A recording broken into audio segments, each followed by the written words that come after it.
All right, good afternoon. I'd like to go ahead and call this meeting to order and welcome everyone to the Coeur d'Alene School District 271's public budget hearing and Board of Trustees meeting for June 10th, 2024. Would everyone please rise and together we'll say the Pledge of Allegiance. I pledge allegiance to the flag of the United States of America and to the republic for which it stands, one nation, under God, indivisible, with liberty and justice for all.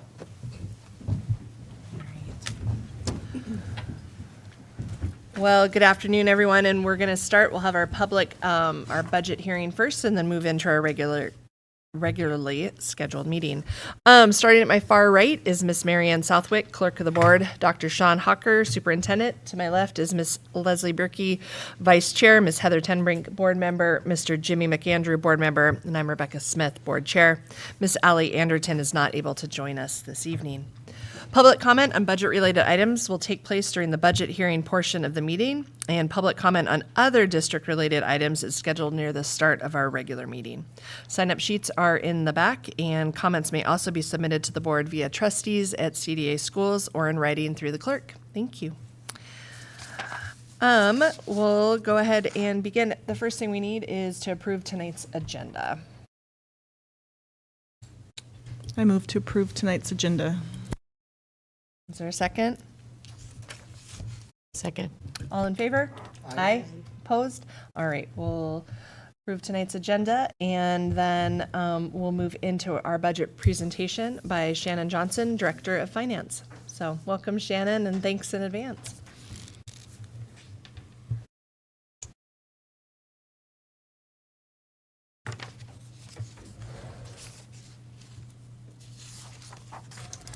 Alrighty. Good afternoon, board trustees. An exciting day always with finance. Just want to thank everyone, especially our accounting manager first, Mallory 3. Just put so many hours into this budget. And also, this is just not work done alone. There has been countless hours with you board trustees, departments, principals. So just want to thank everyone for all the sacrifice of time that has been put into this budget in the work. So let's begin.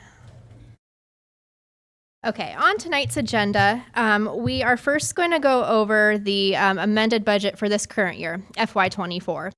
And then we'll start into next year's 2025 general fund budget, review revenues, expenditures, fund balance. Then we'll take a look at all the other funds because we have much more than just one operating fund, and then next steps, and then we'll have time for questions and answers.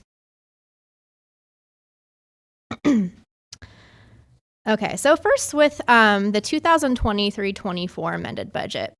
We kind of started the practice of doing a working budget 2 years ago. It's a super common practice. West Ada, Nampa School District do it. We just realized that when we adopt a budget, there's years where it's pretty, there's not a whole lot of changes. But I think, over these past 5 years with different funding formulas, lots of impact from COVID, enrollment, staffing negotiations, there's just always so many changes. We try to adopt a budget with our best known projections at the time, but there are changes. It's a very fluid document. So we've developed the working budget. Each month at our board meeting, we present monthly financials. We explain any type of change that has happened to the revenues and expenditures.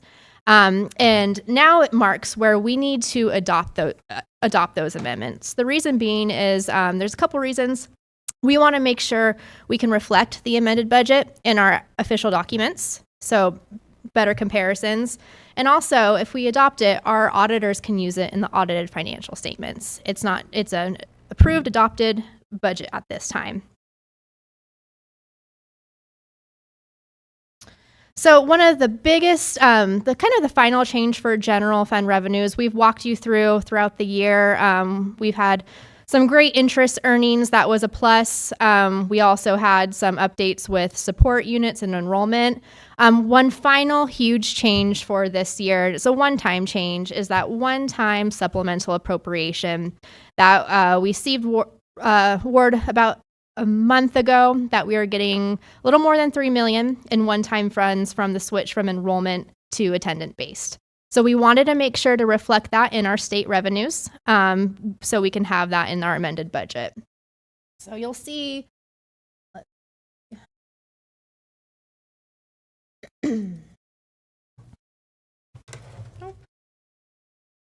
So you'll see a big 1.4 million more in local revenue, and that's really that unanticipated, that huge earning on interest from our treasury pool. And then that 3 million reflects mainly that one-time supplemental appropriation. So 4.6 million in additional revenues for next year, with the majority being one-time, or for this year, sorry. As far as our general fund expenditures, monthly, we've walked you through all those changes. They've been included in the monthly financials, so I'm not going to review them tonight. But over the next 2 weeks, if you have any more questions about what has been presented in those monthly financials, just please let me know. Overall, we had a little less than $2 million in additional expenditures for the year. Really being more services were needed for special education. We did have some more general fund positions that were needed, and then inflation across the board was unexpected.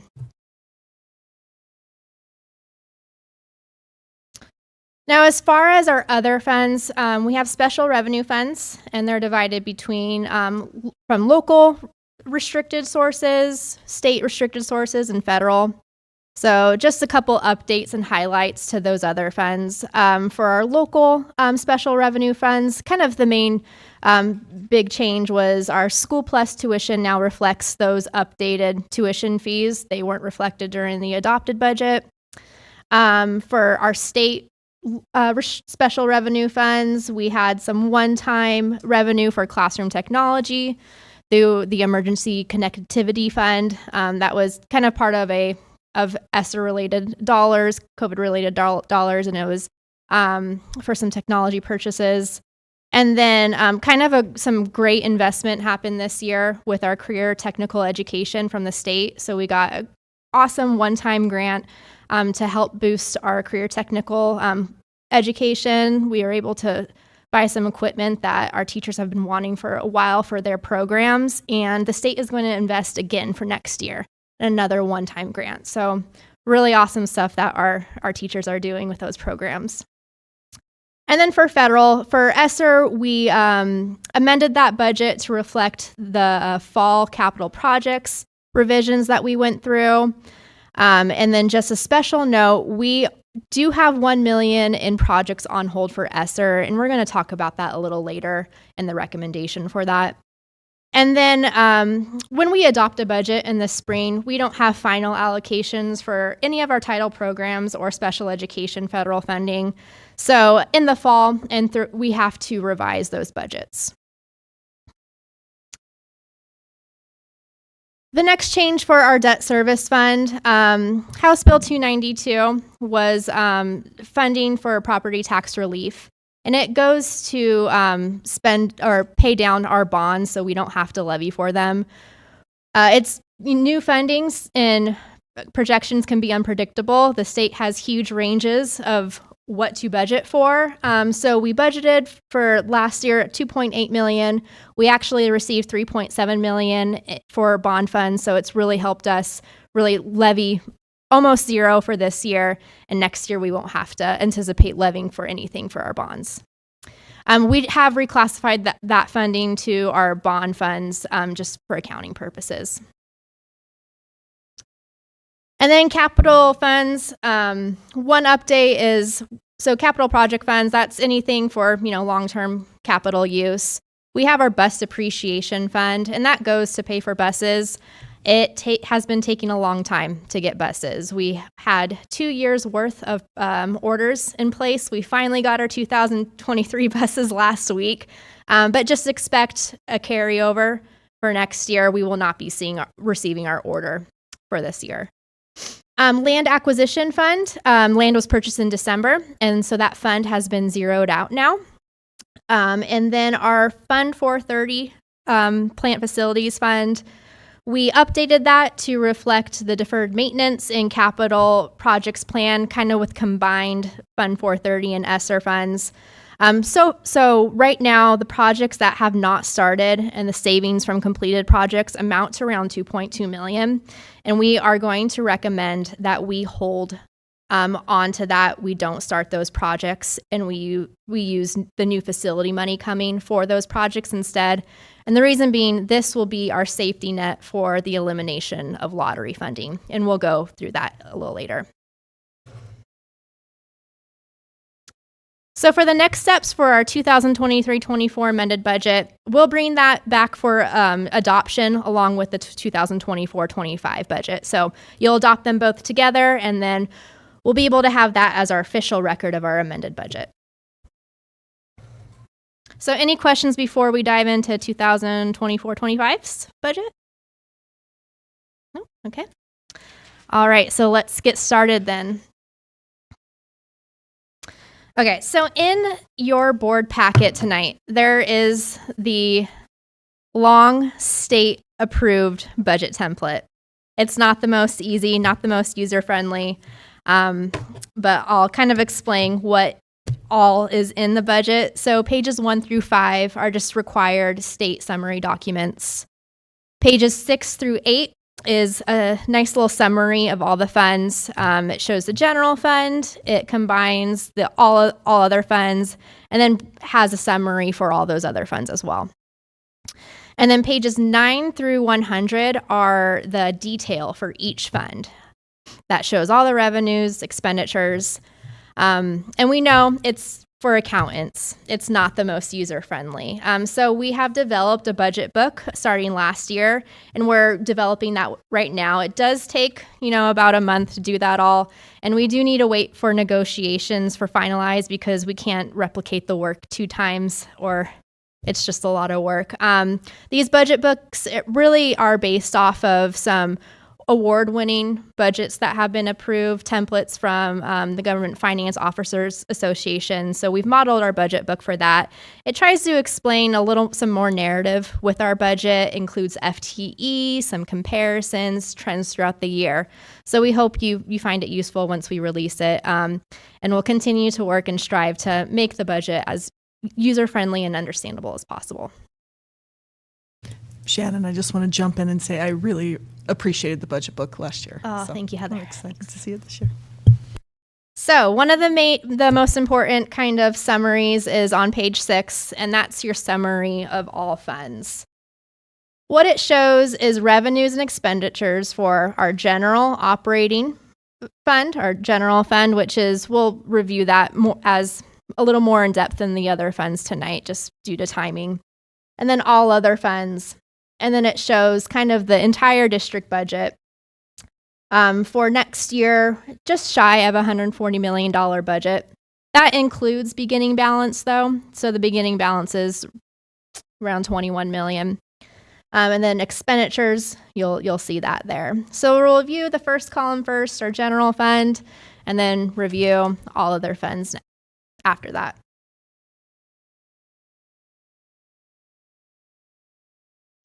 Okay, so I want to show you kind of how to look at the fund financials, because it is a little confusing if you're not used to the template. Really, so the fund details, so each fund has a detail, and it starts on page 8 of the budget packet. And so for each fund, there's going to be a revenue summary, and that's the first page, and then an expenditure detail, and that's the next 2 pages for each fund. And really, to read it is the beginning balance of the general fund starts right here, and it shows a prior year comparison and then the proposed budget.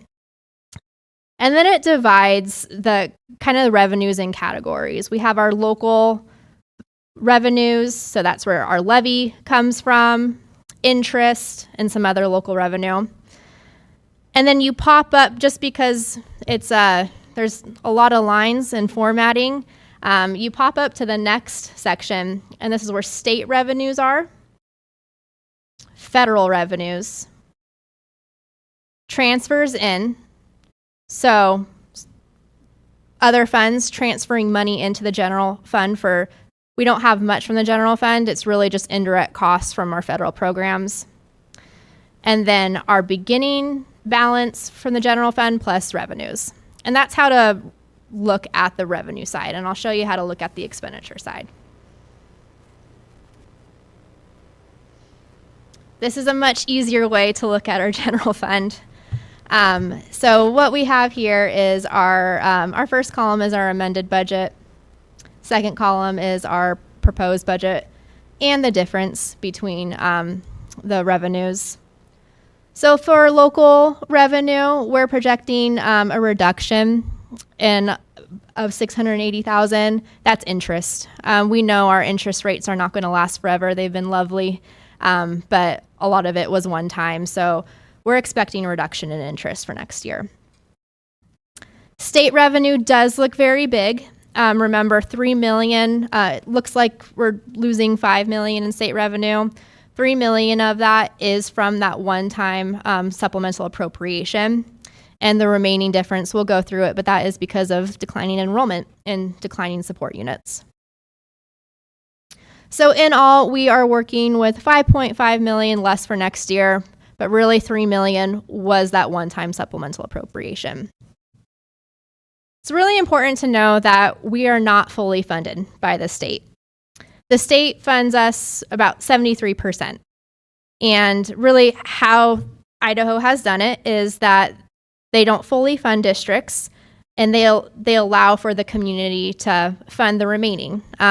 Most districts, I don't know, I think there's a couple maybe that don't have supplemental levies, but most districts our size have a supplemental levy that pretty much contributes 20 to 25% of their funding. So the levy is around 25, a little more than 25% of our operating budget. And the state is 73 for next year. So let's dive into that 73% of state revenues and what it includes. So the main chunk of our state revenue comes from what is called base support. Within base support, there's two big funding formulas, our salary-based apportionment and discretionary. We also get transportation reimbursement, so that's about 4% of our state funding. And then 3% is special distributions, more restricted categorical funding that has different ties, and all of it is available on the Idaho State Department of Ed. We don't have time to go through them all, but we will go through their salary-based apportionment and discretionary, which is 93% of all state funding. So very important, complex formulas, but that we do need to understand because it really drives a lot of decisions that we're making. Okay, and here's just a financial detail of our state revenue. As you can see, we have our base support program. Salary-based apportionment is our biggest portion of state funding. And you'll see the comparison from this year and next year, about a $1.5 million decrease, and that's due to a reduction in support units. Benefit apportionment, that is goes with salary-based apportionment. The state will pay us for the PERC and FICA associated with the salary funding. And that's going up because PERC, unfortunately, is going up. So that is also an expenditure on our side, an increase. Then we have discretionary funding. We know it's not fully discretionary, and we'll go into that, but that's our second largest portion of state funding. And a slight reduction there. You'll see that we've backed out that one-time supplemental appropriation. We have transportation support. It's on a reimbursement basis, so it's always 1 year behind. And then we have the next big change is you'll see we've backed out lottery. Lottery is no more. It's gone to, it's been kind of taken from given the lottery budget that schools get, and it's going to help pay for that $1 billion in sale of the bonds for the school modernization funding. And other state support, you see that has gone up, probably very comparable to that lottery funding. Well, we were going to use, we're expecting about $36 million in that modernization funding. And we'll go into it a little bit later. Every indication through the law said we could use it for routine maintenance, which is what we use our lottery funding for. Unfortunately, that law is in direct conflict with tax-exempt bonds, so we will not be able to use it on routine maintenance, meaning that we've just lost $1 million in funding for routine maintenance. We have a 2-year plan, but we'll need to make sure to have a multi-year look and find a solution quick for that money. Hopefully the legislation next year will address that specific issue because it does have a lot of districts concerned.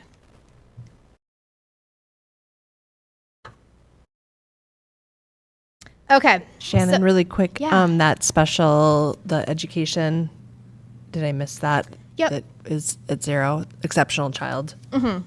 That just, Yeah, we're just, it's a pretty small amount. We Right, don't but- quite know what to expect each year. Okay. It's based off of it's a certain, I forget the data point, but if we're over the state average, they fund us for a specific portion. So it's a little complex. It's very small, but I can get that information for you.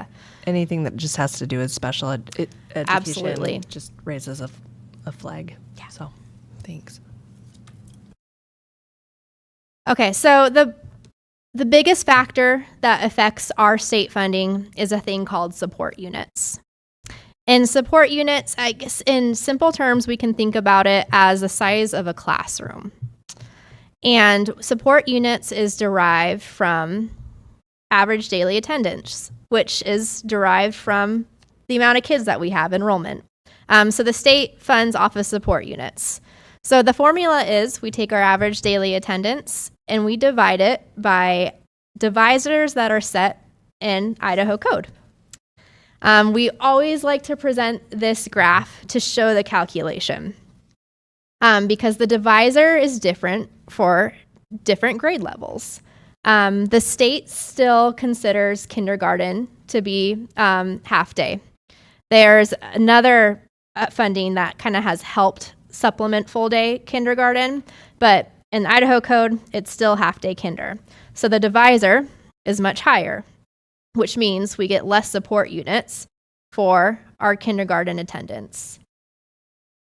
With different grade levels, like for example, the divisor for alternative education is much lower because class sizes should be lower in alternative education. So we get more support units for alternative education attendance. So hopefully that makes sense. We always, I think for years to come, we will always present this chart because it's the easiest way to explain something that is a little complicated. There's a lot of other states that just fund off of pure enrollment. There's other states that fund just off of average daily attendance. Our state has taken one more step into that formula and given us support units instead. To make things a little more complex, there's 2 different support unit calculations. We have the midterm reporting support unit, and it is our our average daily attendance from the first day of school to the first Friday in November. And we use those support unit calculations for our salary-based apportionment. That's the most important. That's the biggest part of our funding. So it really is the most important support unit snapshot. Then we have our best 28 weeks. Literally, the state looks at our best 28 weeks of attendance and then calculates that support unit for us, and that's how they pay discretionary. Discretionary is an easier calculation that we'll go into. So some big changes for us for support units. Yeah.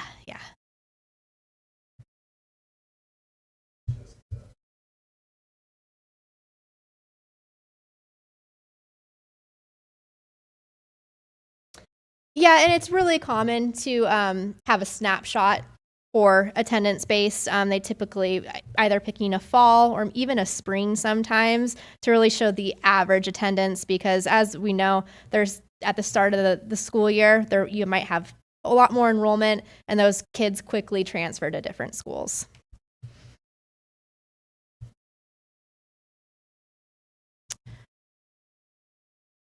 Okay, so this is our actual support unit calculation.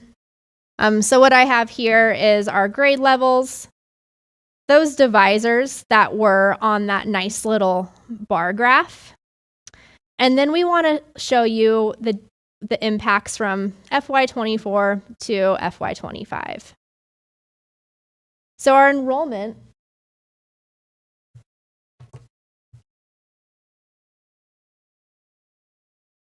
very secretive note.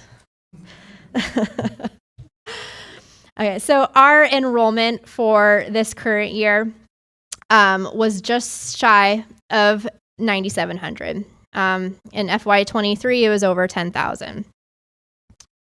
So our support units calculated to 456, which was not what we had based the budget off of. We based it off of flat enrollment. Luckily, we were protected. It's protected support units is really a school district's kind of insurance fund. If you go below, if you lose enrollment in support units, more than 97 or more than 3% of your last year's support units, so you reduced by, you're actually protected for 1 year. The protection did cost a lot last year because all school districts switched from enrollment to attendance-based formula. So everyone's support units plummeted, which means the insurance fund had to kick in a lot of money to cover all those protected support units. So we luckily had a little bit of buffer this year, or we would have had 456 support units. But we have received funding for 471. Now for next year, we are projecting another 350 decline in enrollment. So that brings our enrollment from 9,678 to 9,338. You convert that into attendance because not all kids show up each day. Our average daily attendance, you'll kind of see the attendance rates. Elementary, we have a higher attendance rate. We have lower attendance rates for our secondary, which is, typical with all schools that we see. So after converting enrollment to average daily attendance, dividing it by that divisor, we are expecting 441 support units. And that's what the budget is based off of for next year. So that is really where the decline in funding is coming from that.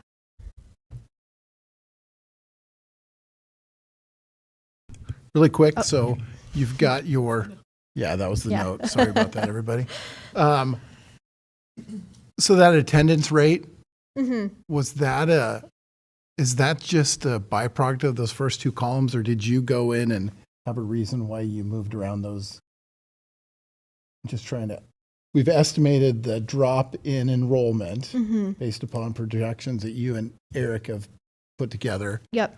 But that attendance rate is just a byproduct of the formula for the enrollment and the ADA, right? Yeah, well, the projections are based off of really looking at prior year data. So attendance rates are based off of 2 years of data. Okay. So that makes more sense. Yeah. Yes. You kind of follow on that too. I was just kind of wondering where that. It's what we actually see with our attendance rates this current year, what prior year attendance looked like. Don't have a whole lot of comparables for COVID, and pre-COVID is kind of out the door with comparables. So right now we're working with about 2 years of data that is actually good data. Because there's just some spaces where it's up and down, and this is a place we don't want to get caught over our skis, I guess. Absolutely.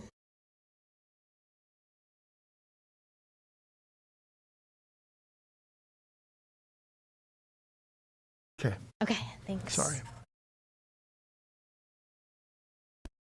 Okay, so now that we have an understanding of support units for next year, we're going to dive into the largest chunk of our state funding and the most complex formula.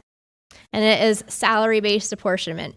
You'll probably hear me refer to it as our SBA. I'm sorry for the acronyms, but it means salary-based apportionment. So really how the formula is composed of, its support units tell us how many staff the state will fund us for, and that's really called our state allowance. Then the state determines the average salary for 4 different position categories that they'll fund us for. For teachers and certified, they fund us off of the average salary of career ladder placement. Career ladder is it's in Idaho code, and it's kind of the state's salary schedule. And based off of our teachers' experience and a combination of their education, they'll place them on this state salary schedule. They'll add up what that salary, the total salary would be, divide it by the amount of teachers that they fund us, and then that's where they get the average funded salary. The state salary schedule is completely different than what we actually pay our teachers, and we have more teachers, and we'll show that to you. But it's simply a funding mechanism. Classified's a little easier. They tell us how many classified they'll fund us for, and they give us a straight dollar amount for that. Administrative, they'll give us a straight base amount, but then they add in an admin experience factor. So if you based off of your administrator's education and years of teaching experience, they'll increase that average salary that they fund you for. And then of course they'll fund us for the PERSI and FICA Medicare associated with those funded salaries.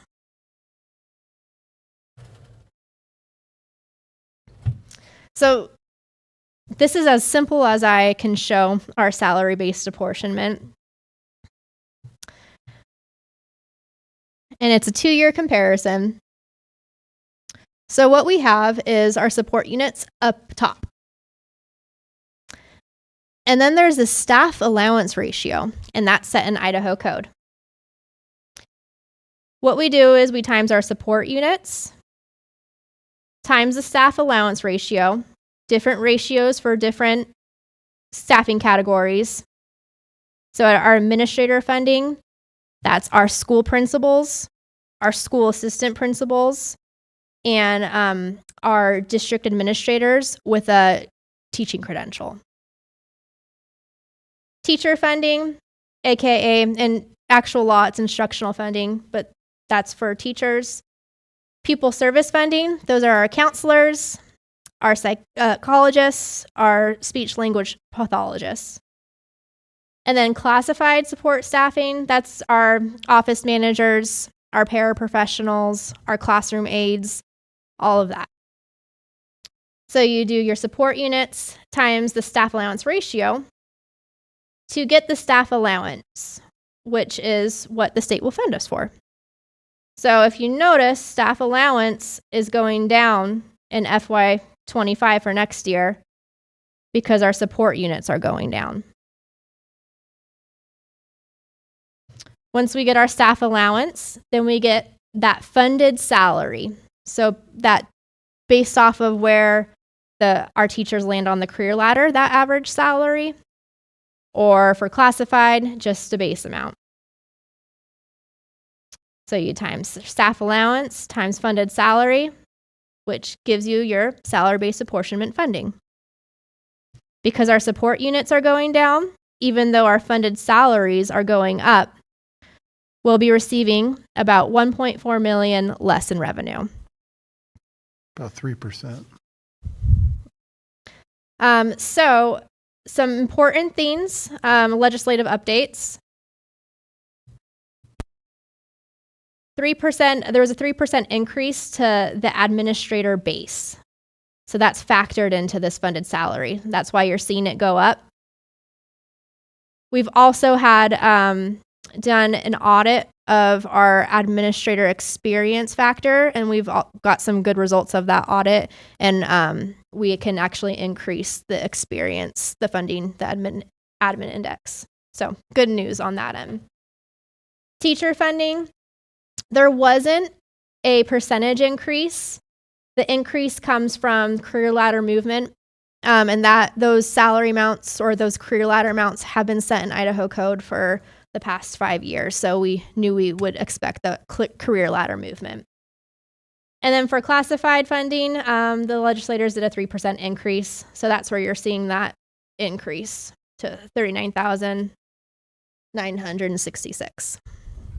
That's to the base as well. It's to the base, yep.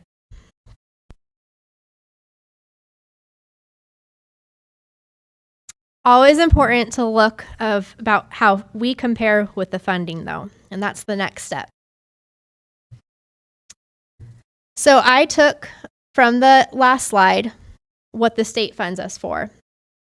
The staff allowance, the funded salary, the funding. Now we're going to take a look at Coeur d'Alene's actual general fund salaries. It's important to note this is just our general fund. We have other personnel and other salaries and other funds, but the salary-based apportionment doesn't cover those people. In our general fund, we have 41 administrators. Teachers, we have 497 compared to the 451 that's funded. 56 pupil services, and classified is 224. Does not include transportation staff. We have to exclude them because it's part of a different transportation reimbursement formula. And you can see our actual average salary compared to the funded salary. Can I ask a question? Yeah. On the state funded matrix, I'm trying to think how to say this. What class size do they use? Do they use a class size per teacher? How do they come up with, we're going to fund this many teachers? What is that based on? I don't know what it's based on. I don't know how old the code is, but when it was established, they determined that you would need 1.0210 teachers probably to make up one support unit, so like one class. I'm wondering if class size plays into this somewhere. Seems like that would be a reasonable assumption, or Yeah, and I think our that would be a divisors. reasonable thing to know because we have so many more. We pay for more teachers, so what is that based on? So just a thought. Maybe somebody can give me that. Yeah, I think it's a pretty old funding formula. So really, I think the divisors were kind of maybe what those legislators had intended for class size back in the day.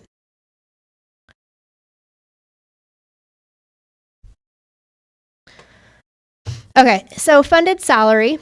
You'll see our average salary for teachers is just shy of $65,000, and the state's average is just shy of $60,000. So you get the gist. Our average salary is more. So kind of to see this comparison is the salaries above our state funding amount to $12.7 million, which means that the state doesn't fund us for those salaries with a salary-based apportionment. We have to use a combination of other state funds and our levy dollars to support those salaries. If we convert that in terms of how many positions that we have that are funded above the salary-based apportionment, we have to take the salaries above the funding divided by our average salary to see how many positions are truly funded above the state. So 14 administrators, 80 teachers, 24 pupil services staff, 90 classified support staff, 209 staff members that are supported with other state dollars and levy dollars. Could you give us an idea of the makeup of that, though, the percentage of the other state versus local dollars? Yeah, really, I can try to come up with a summary. Yeah, We have about 10 million for discretionary, and then those really specific sources, but I can come up with some numbers and get a summary going. Yeah, in your downtime. Of course. Yeah. For sure. Okay, any questions on salary-based apportionment before we go to the easier funding formula, discretionary?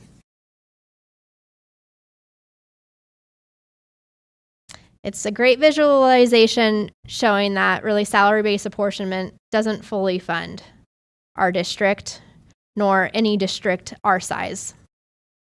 Can you resend all these slides to us? Yeah, absolutely. Okay, Yeah. thank you. Okay, so the next biggest portion of funding is called discretionary, and it's broken out between two different, sub-broken out. We have health discretionary funding, and that funding, it goes to fund medical insurance.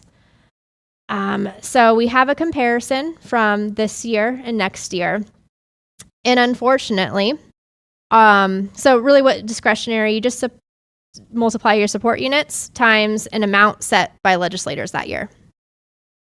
Health discretionary funding has gone down because at the state level, they entered into a new medical plan and they are seeing a decrease in the insurance costs. We kind of know the trend is you get to a new carrier, it looks great that first year with the cost savings, and then they'll slowly increase those medical costs each year. We are not on the state insurance plan. We're with the Idaho School Benefit Trust. Huge pool with a lot of other districts. The state plan would cost us $1 million more to be on it right now. So that is why we're not on the state plan. It costs more. So that unfortunately, with the decline in support units and the decline in funding, we have 1.4 million in less revenue to cover our medical insurance. That is going up by 7.7%. The good news is other discretionary funding, and it's not truly other, that goes to pay for those excess positions and salaries that you saw on the previous slide. It goes to help pay for it, doesn't cover it all.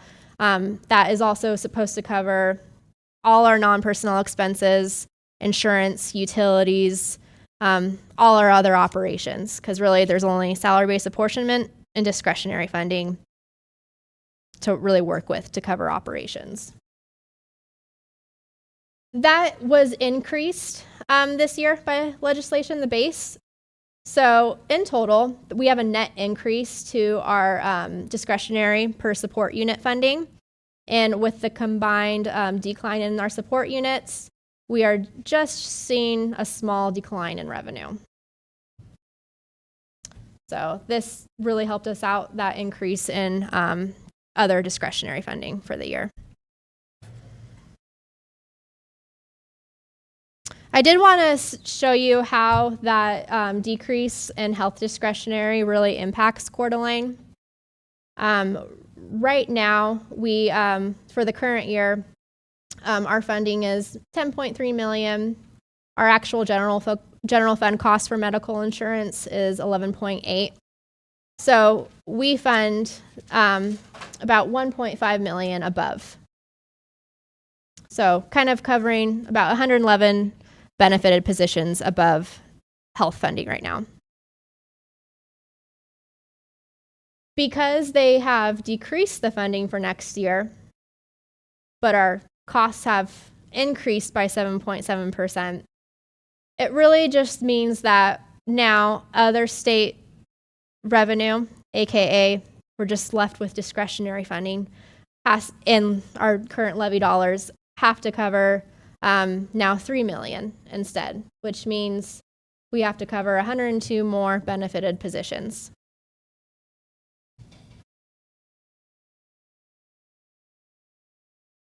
Any questions on discretionary before we move on?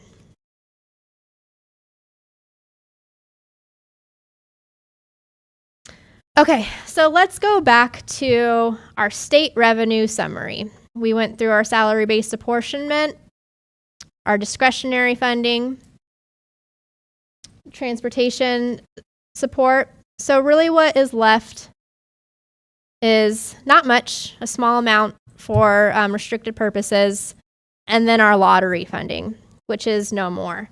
With House Bill 521, a great thing, they've $1 billion investment in Idaho state schools for modernization of funding. Coeur d'Alene's portion could be $36 million, and that spans 10 years of projects. If we look at it on a 10-year basis, lottery was about $1 million each year. We would have expected about $10 million in lottery funds over the course of 10 years. So we were planning on, okay, we'll get $36 million. Really, $10 million is old money that we can still use on routine maintenance, and 26 will be new. Based off of everything that we read in the law, and kind of every business manager was expecting this would be doable, is to cover routine maintenance. Our lottery funding covers our maintenance salaries, just pretty much routine maintenance on a daily basis, even paving. But now that they are saying it's against tax-exempt bonds, the only allowable purchases that you'll be able to do are the useful life has to be 7 years or more. So these are main capital improvement projects. So school districts across the state have lost their main funding source for routine maintenance, which the majority used on maintenance salaries. So that's $1 million loss to the general fund for this year. We have a 2-year solution. We have $2.2 million in projects that have not been started with Fund 430. We are going to start them next year. We recommend that we hold on to that funding. We still do those projects once we get our $36 million estimated in modernization funding, and that will be a 2-year solution. We will either need to identify a strategy for cost reduction to be able to cover that $1 million in routine maintenance, because we have to have that, or the state may provide a solution next year. We don't know what will happen, but we have a 2-year plan to decide on that. And that will be our recommendation once we close the books.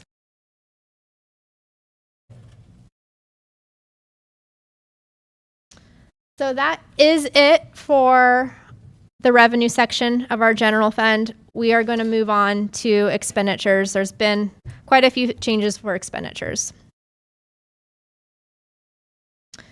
Okay, here is how to read the expenditure section of the detail.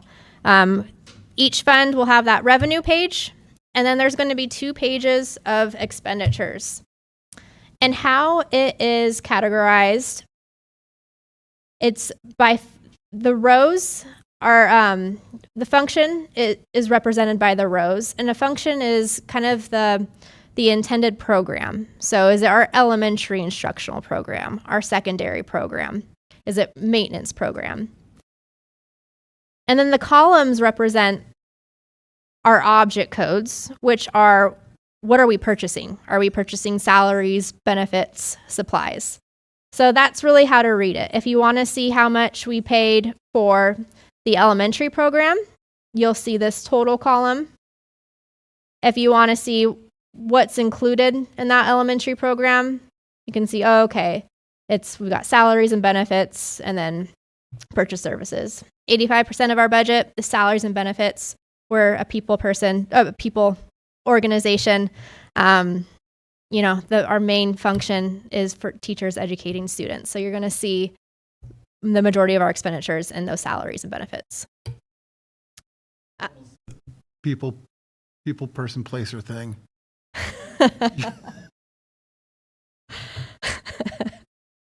All right. And then the last page, you'll see the entire budget summary, just a nice little breakdown of the beginning fund balance, revenues, and then expenditures. And unappropriated balance is AKA what do you have remaining in your ending fund balance after your contingency. So general fund is the only fund that has a contingency reserve. We are required by law to have 5% of our general revenues set aside for rainy day emergency. We know 5% won't even cover 1 month of operating expenditures, which we'll go into a little bit later. So after that 5%, it's called the unappropriated balance. The ending fund balance is contingency plus that unappropriated fund balance. Okay, there are two ways to look at our expenditures. By object, which were those columns, and this is what the summary represents. We're looking at the comparison from this year versus next year. So you are going to see a decrease in expenditures, and that's the work of our budget prioritization. We know we're lost state funding because of declining enrollment, and so we have reduced our budget in accordance to that. So you'll see, the big areas of expenditure reductions are, of course, in salaries, and then purchase services as well. So we'll get into all those changes and what that represent. And then you can also look at your expenditures by function instead, which were those rows on that detail page. In our monthly financials, we give you a comparison of both, just to have a well-rounded idea of how the expenditures are, how we use our funding.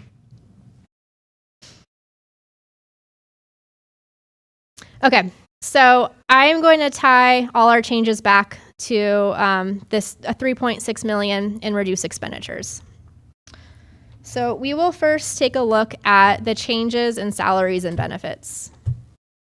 In total, for next year, we have decreased the general fund budget by 56 positions, and that is based off of our phases of our budget prioritization. That full detail can be found on our webpage of what the board approved for those reductions. So you'll see the impact by position. These positions tie to kind of how we're funded, and for our salary-based apportionment, I know they're not the most user-friendly items, but when we say administration, that was the assistant principal reduction. Classified, that's your building support. Instructional, those were teachers, right-sized. It is really important to note that these reduced FTE were not actual bodies. Most of them weren't. I think Eric Davis is confirming there were 3 actual people that had to be reduced. The rest we reduced through attrition, which is resignations, retirements, or vacancies. So we reduced the budget, general fund budget, in all by $3.4 million in salaries. And those are positions. So the rest of our salary and benefit budget, it is comprised of stipends. So one big group of stipends is our athletic coaching and our extracurricular stipends. This just shows the difference. So about a $14,000 increase next year. That's mainly due to Percy, because Percy has increased. Hourly pay and stipends, that is, if you think any excess hours that are above and beyond the budgeted positions that we have. Think of part-time timesheets, and then our advanced professional endorsement stipends are in there. Hard-to-fill stipends are in there. So that's kind of what that budget is comprised of. They're not tied to an actual FTE position. Extra hours for our bus drivers when they do activities that aren't in their scheduled budget. So we budget for that. We look at multi-year comparisons of how many hours we are seeing. It's a little more challenging to get an accurate budget on that, but we do use 2 to 3 year averages on that. And then our substitute costs are going to be reflected back into our salary and benefit budget. They were previously in purchase services because we contracted out for substitutes. We're working on moving those back as employees of the district. And there's a cost savings that goes along with that. And that's why we're choosing to hopefully do that. Do you know my next question then? I don't know your what next question. The approximate cost savings there?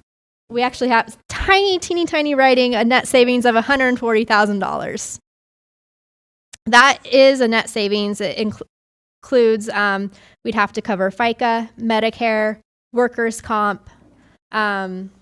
We do have to add back our software, and we would need one additional body in HR to be able to manage all those substitutes. But net savings of $140,000, and we'll take any savings that we can get through this budget process. So it's a net savings of 140, but to the general fund, it Yep. is an increase of 916. Yeah, Is but that- the next okay. slide, I'll show you where the decrease is. Okay. All right, so important to note that this amount is our salary and benefits combined. So that includes both the salary, taxes, and medical. We do know that our medical increased by 7.7%. It still is up for negotiation on plan changes. But I did reflect the 7.7% into the budget because we need to know what that impact is and really how much we have in a surplus to work with. It would be a little deceiving to not include that. All right, so I'm sorry that it's not more simple, but it's as simple as I could get it. Those were the changes to our salary and benefit budgets. Now we're going to go through the changes of our non-salary and benefit budgets, which are purchase services, supplies, materials, any software, our insurance, anything that is not a person. So you saw that increase of the sub cost to salaries and benefits. You see that decrease now to purchase services. The decrease is more because of that net savings. So that was the first change to our expenditure budget. Our school building budgets, we did a 5% decrease, and that was part of our budget prioritization. You might see an increase. We're losing some literacy funding, which helps to, that was a separate building budget fund. It's in a different fund, so we're transferring those expenditures over to the general fund now. So those are the school building budgets. Now we have all the changes for either the departments or the district office. So we'll go through those all. The first item is a requested add to the budget, and it's a one-time increase for our communications department. The second is a reduction in software for communications. It's Qualtrics, a survey software that was part of reducing district office expenditures.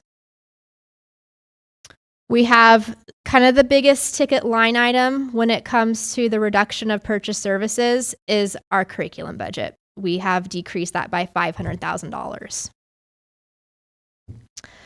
Just some small changes. Really, we're getting hit hard by inflation. The revised budget, the amended budget for this year already really shows some inflation increases. There's still more to come. We're trying to do our best using CPI as some models, using other known increases, at least as far as utilities that we know of that we can expect. But we're going to just have to hold on and see what the future has with inflation. So we have, reductions in assessment. We reduced the mental health budget. We actually reduced it by $35,000. But most of that, we reduced the revised budget for this year, and then we're reducing more for next year. And that's for their department budget. So really what they use that on is trainings and sub costs. So we're just going to have to work with, figure out a different strategy for how to pay for mental health training in-house and without subs. For security, I do want to note we have an increase to our school resource officers. Inflation, they had a cost of living increase, so we absorbed some of that increase. But we're also reducing some one-time expenditures for vape sensors. Another big ticket item are our contracted agencies for our special education, mainly behavioral paras. We really focused on position control during this budget adoption, reviewed every single paraprofessional position. We identify contracts are costlier. They've kind of been a necessity because we couldn't hire our own people. With the investment into the salary schedule, we actually saw some positives this year and we're able to hire some paras. So that is the strategy going into next year.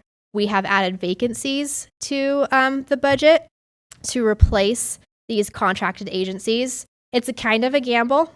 We probably will be able to fill most, but not all. We have a contingency available in the budget in case we can't hire, but we really hope we can hire all those hire in-house for those paraprofessionals. So that is a decrease to the contracts. Technology, inflation, really Seth has been, it shows a tiny bit of an increase, but I think all of our departments are reducing what they're doing in their budget. And when we increase for inflation, that is after trying to find everything else that we can reduce by. Transportation. So that's kind of the summarizes departments in the district office. Now we'll go into our transportation budget.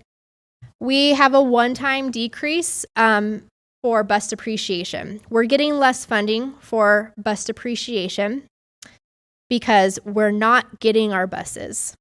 The state gives us funding based off of a depreciation formula when you actually have buses when you purchase buses and you have them delivered on hand. Because we haven't been able to get 2 years worth of buses, they won't pay us for that until those buses arrive. And given the circumstances of our budget, we are just going to contribute to the bus depreciation fund for our funding and not anything in excess. We have had, for the past decade, we contributed more on top of the bus depreciation funding to get our fleet in a healthier rotation. We accomplished that.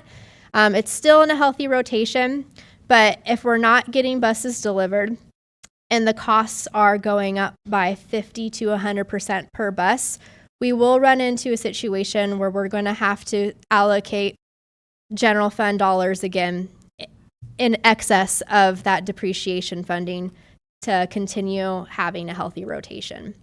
The bus costs have skyrocketed and we're also not getting them. So definitely a unique challenge that I think school districts will face in the upcoming years. And gas buses are a lot more expensive than diesel too. So even trying to find some savings in fuel, you have to, the buses are just that much more expensive. Parts and maintenance. Donda, her mechanic team do an incredible job trying to source parts and find the best financially responsible solution of how to repair those buses. But we're just seeing inflation across the board. The mechanics have done a lot of work in-house to try to keep costs down, but we're just seeing inflation go up there. Maintenance and operations. We reduced that ELC lease, so that's a decrease to the budget. Utilities continue to go up, so those increases will be reflected there. And an add to the purchase services budget, but a decrease to the salaries and benefits budget is that we've identified contracts for custodial work is cheaper. So as part of our budget prioritization, we've decided we won't hire for those vacancies that we have historically kept in our budget, and we'll keep those contracts. I do want to point out that also had a 3% increase for inflation. So we're going to have to look at that each year and see what is the best savings for the district, hiring, outsourcing, or in-house. Insurance across the state was hit hard. Property and liability insurance increased. We reduced our pollution policy, but we had a net increase of $230,000 to our insurance policy. That was district-wide. I believe it was 40% increase in insurance. Just so it's kind of a combination of the replacement value was kept pretty low across all the districts. So replacement value has been updated for a better value, and in case something happens, we'll be able to save ourselves with that. And then just claims across the district too. It's kind of the times inflation. Medicaid match. The Medicaid match is kind of a mysterious thing. We get Medicaid funding for special education, but the general fund has to match those dollars by 30%. So, and that's a general fund transfer into the Medicaid budget. And then transfers out is actually being reduced. We have worked hard mainly to be able to decrease our child nutrition deficit by a little bit. It's still a large deficit, but we have done some position control, and then we're also not contributing to some of our federal programs anymore. So that's the decline. So in total, non-salary and benefit expenditure changes have amounted to $1.7 million. We add the almost $2 million in salary and benefit reductions to get total reductions in the general fund of $3.6 million for next year.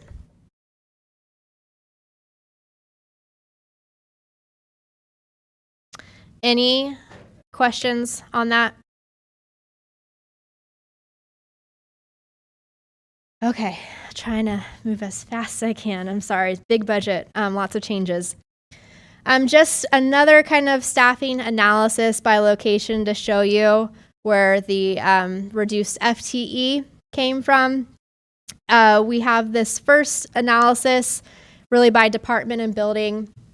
So you can see the majority of the reductions was in elementary, and that, with the closure of Bora, and then we're seeing mainly the decline in enrollment at the elementary level right now.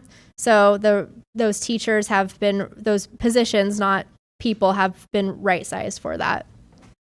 Middle school and high school decreases for right-sizing. Itinerants, that really was the instructional coaches, are the psychs, SLPs, those vacancies, and nursing. District office decreased by 2. Maintenance, didn't reduce maintenance. Those are the vacancies from custodial. There's also some custodial in elementary. It really depends on where those people were. If they're in maintenance, that means they were roving custodial vacancies. And then a slight decline in transportation. So $3.4 million. Just a contorted graph by location. Sorry, that doesn't look great.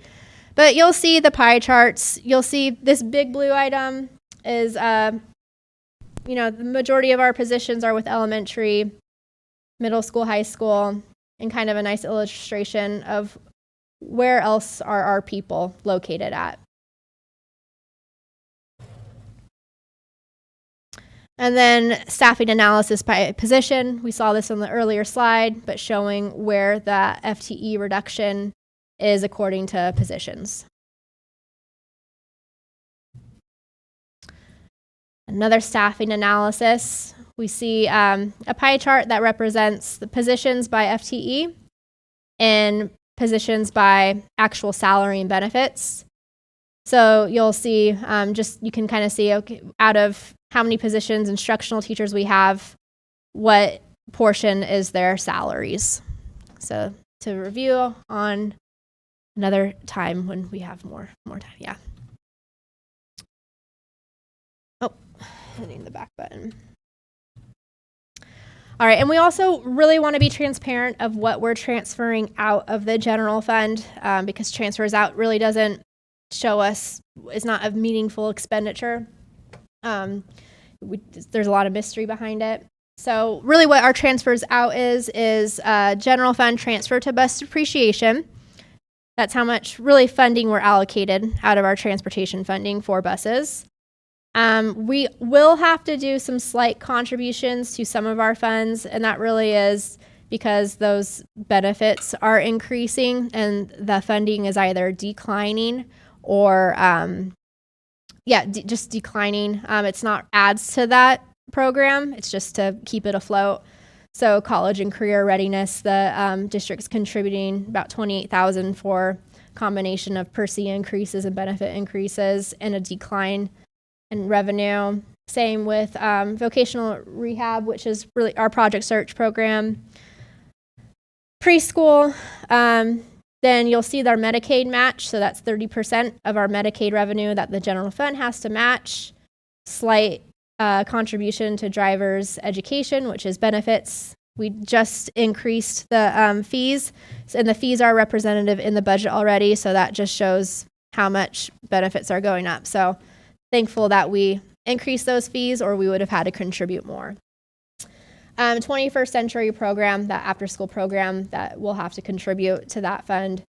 It is the last year for that 5-year funding as well. So we're hopeful we'll get hopefully another 5-year grant. Child nutrition, we're legally required to contribute the FICA and Medicare expenditures in child nutrition. It's a state law, not a federal law. That costs the general fund $100,000. And then the child nutrition deficit that the general fund will be covering, we've been able to reduce that from $800 to $553. So still a lot of work to be done, but we try to do everything to help out. So total transfers out of $1.5 million. That goes to those different funds. Okay, let's talk our fund balance, our ending fund balance. So really fund balance is what is kind of the savings account, right, at the end of the day in terms of a household budget. We have our beginning fund balance, so really what we started with. Then we take our revenues and expenditures, and that difference gets added to the fund balance to make up our ending fund balance at the end. So for this fiscal year, 2024, we are ending with a surplus of $3.6 million, and that is because of that $3 million one-time supplemental appropriation, which is just saving for the district. Words can't describe what that will do to help us out down the road. So it is increasing our ending fund balance to just shy of $10.4 million. And we are recommending as an administration that we keep that in the fund balance to restore it to a healthy balance. Really what it does is it increases the reserve to a little more than 10% of either covering revenues or operating expenditures. You can look at it in two different ways, but the best way to look at it is how much does it cover in terms of your expenditures. So it would cover about 10.5% of 1 year of expenditures, which equates to about 1.3 operating months. So about 1.3 months of payroll and all the other expenditures our reserve would cover. It's incredibly helpful just in case there is further state reductions, deferrals, and cash balance. We don't get all the money we have to work with at the start of the year. We get it in different payments and portions. A good amount comes after July, and after July payroll ends. So this really will help our cash flow. We also have to, many of our special revenue funds are on a reimbursement basis. So we have to first put the expenditure and then we get reimbursed for the funding. Really, the Government Finance Officers Association, they recommend, and our auditors will say this too, 2 months of operating expenditures. That's really not realistic right now, but 1.3 is very healthy. And they would also recommend 15% of operating expenditures. We think 10.5 is reasonable and financially responsible, and a lot better than the 7% that we were working on. You'll see for next year that we are projecting a $1.65 million surplus. Negotiations have not occurred yet, and that's why you're going to see a surplus. We have not settled on anything. So you'll see how that, if we didn't settle on anything, the increase to the fund balance, and well over 10%, you end up with 1.5 months of operating expenditures that you could cover. And a historical look at fund balance, you're going to see that at the end of the year, it's an all-time high for fund balance that Coeur d'Alene has never seen. We also have to take into account, because our expenditures are a lot higher than they were a decade ago. A better way to look at it is fund balance as a percentage of your operating expenditures. And since 2008, we have a lot of historical data. We would be just above 10% covering our one year of operating expenditures, which is really even below what we had about a decade before, but a lot healthier than this kind of period. And then taking a look as what it means if our fund balance how many months it could cover for expenditures. We see that, okay, it can cover more than 1.2 months of expenditures. Our all-time high was in FY11 through FY13, and it covered more.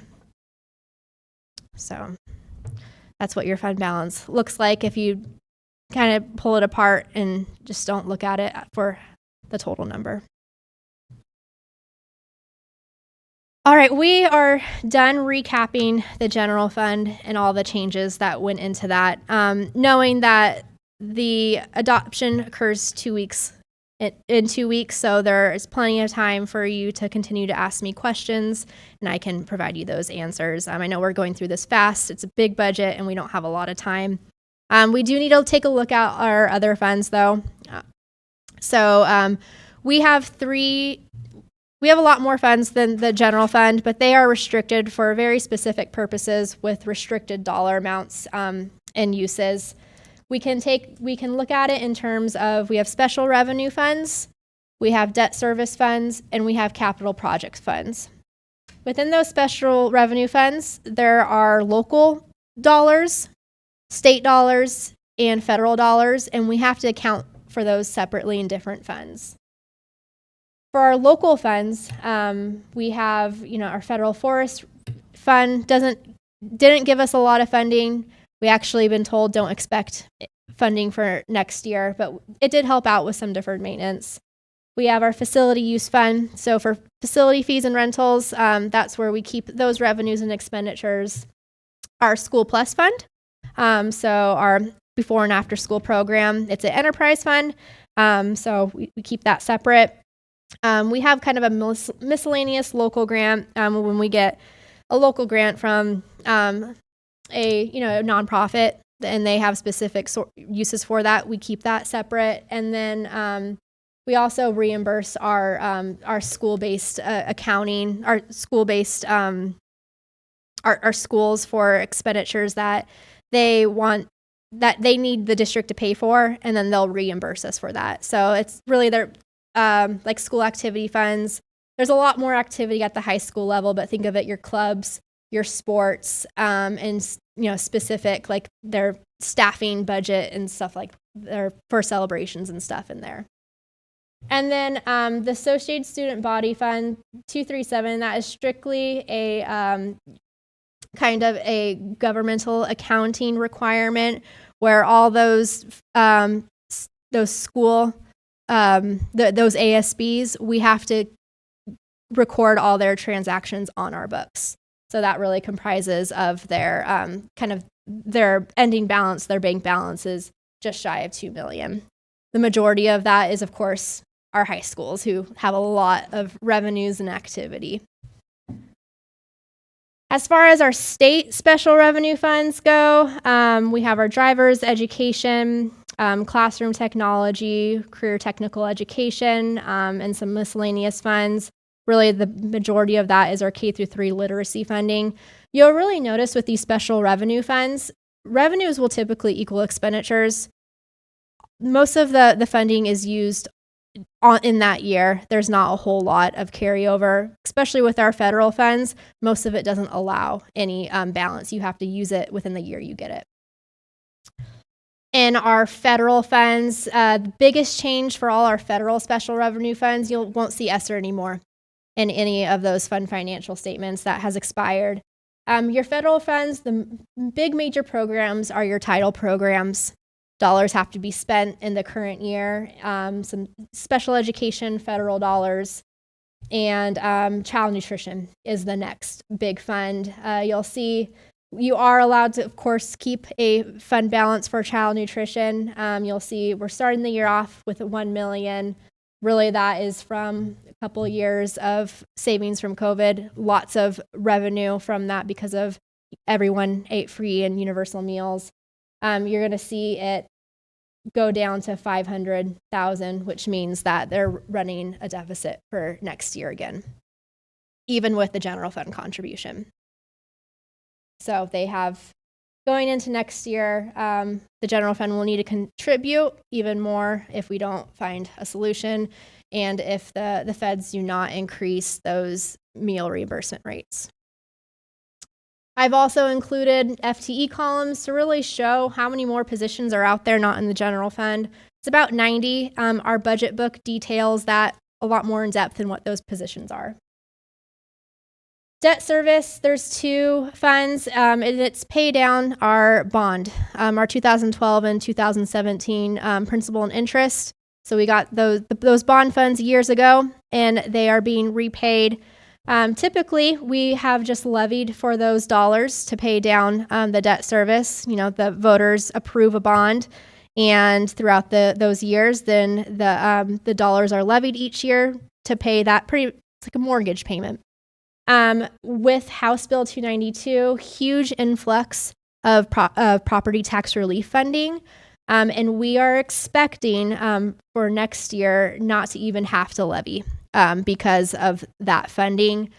And one thing that has changed with House Bill 521, which is this new modernization funding separate than last year's property tax relief funding, it is do have a new law where we were used to be able to carry over 21 months of the ensuing the debt service and principal payments, and that really was to balance those levy rates so there wasn't huge influxes in how much you had to levy for each year.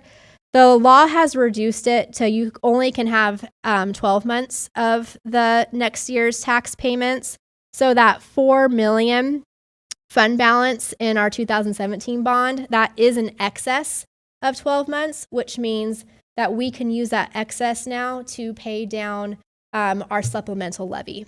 So not only will we not have to levy for our bond payments, we can reduce the supplemental levy next year because of the property tax funding. More to come. The budget book will have more of a narrative on that, but it is a huge relief for those tax rates and something that is really positive about these bills. And then capital projects, we really are going to only have two big ones now. We don't have our land facility fund anymore, and we don't have any more bond capital projects. So it's our bus depreciation, continue to expect a carryover until we get those buses. And then our Fund 430, our plant facilities funding. Right now in the budget, we show that we've pretty much allocated and spent all our money on those projects. That is not the case. We will have a carryover, but just the budget reflects what we were going to try to do. We'll have 1.2 million in plant facilities combined with some ESSER savings. So we'll have 2.2 million to hold on for lottery funding, and that will be our recommendation. And then once we get the modernization funding, that 36 million, you'll see another capital fund added to our budget. We probably won't anticipate those funding well until the end of next year. That's what they're saying. All right, next steps. In 2 weeks, we're going to have our budget adoption. Throughout these next 2 weeks, I'm sure you'll have lots of questions. So feel free to, email me. We'll put a summary together and be able to have that. And then we are working on the budget book. We'll have that released kind of once we settle. And then throughout the summer, we're working on closing our books and working with our auditors. So in September, you'll get a draft of our audited actuals, so how we actually ended the year. A drafted audit report will come in October, so you can see, and then in November, our auditors will come and present. And then in September, we launched our budget subcommittee again with our second year of our Smarter School Spending program. We're really going to dive in during the summer on data, on results, and what our expenditures paid for, and if those data and results are aligning to our strategic plan. We did it was kind of hyper-focused on, staffing ratios because of our reduction in state funding. So we used a lot of the Smarter School Spending program for looking at staff ratios. So they had a lot of tools for that, and that's what we used to help us with our budget prioritization. So some great resources on that, and it was kind of fast track. October, November, we'll start updating. We'll bring you the first look of the working budget once we actually hire. There are quite a few changes with, how benefits shake out when you actually hire someone. So we'll present what that looks like for the fall budget. And then in November, audit presentation. And then we have a lot of work for the levy as well. Thank you. That was a lot. Shannon. Perfect. Thank you so much. We're going to move then into our public comment for our budget hearing. And then following that, I know we have a number of guests and reports. And so come on in and then we'll move into that. And we do have one person signed up for public comment. Members of the public wishing to address the board regarding the proposed 2024-25 budget are limited to one comment, not to exceed 3 minutes. At the designated time, I'll invite you up to the podium. If you have additional comments that you would like to be submitted to the board, you can provide those comments in writing to our clerk, who will ensure that we receive them. If you have any handouts for the board, please give them to the clerk, who will disseminate them on your behalf. Please keep in mind that we will not respond to public comment. If I determine that an individual's statement is too lengthy, personally directive, abusive, or repetitive, I may terminate a speaker's privilege to address the board. Mr. Hartman, would you like to come up and address the board?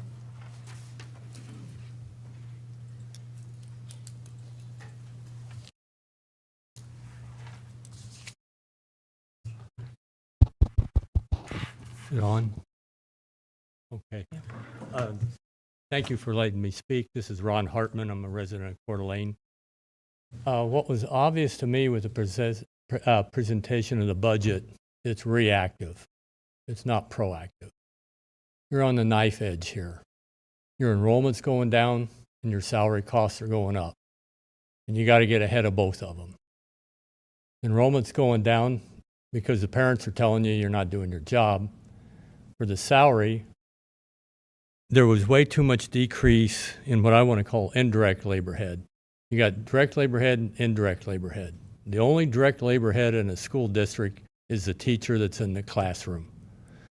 Everybody else needs to be looked at a lot more seriously. not the teachers. And yet it looked like that's where the highest cuts were, whether it was directly losing a job or not filling a position.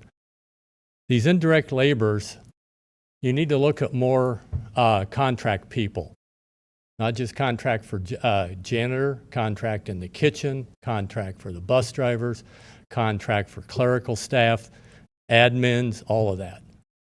Private industry has gone to that a long time ago because of the cost and benefits for a full-time employee. So what I'd like to see in the future are areas where you're going to be proactive, to where it shows a budget surplus that can handle unforeseen things coming down the road. Like, for instance, the cost of these buses, you're behind the 8 ball on what's coming there for sure. That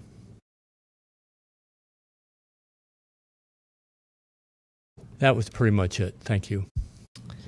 Thank you, Mr. Hartman. This concludes our public budget hearing, and thank you to everyone. Thank you, Shannon, to you and your team especially. We're going to go ahead and transition to our regular June meeting.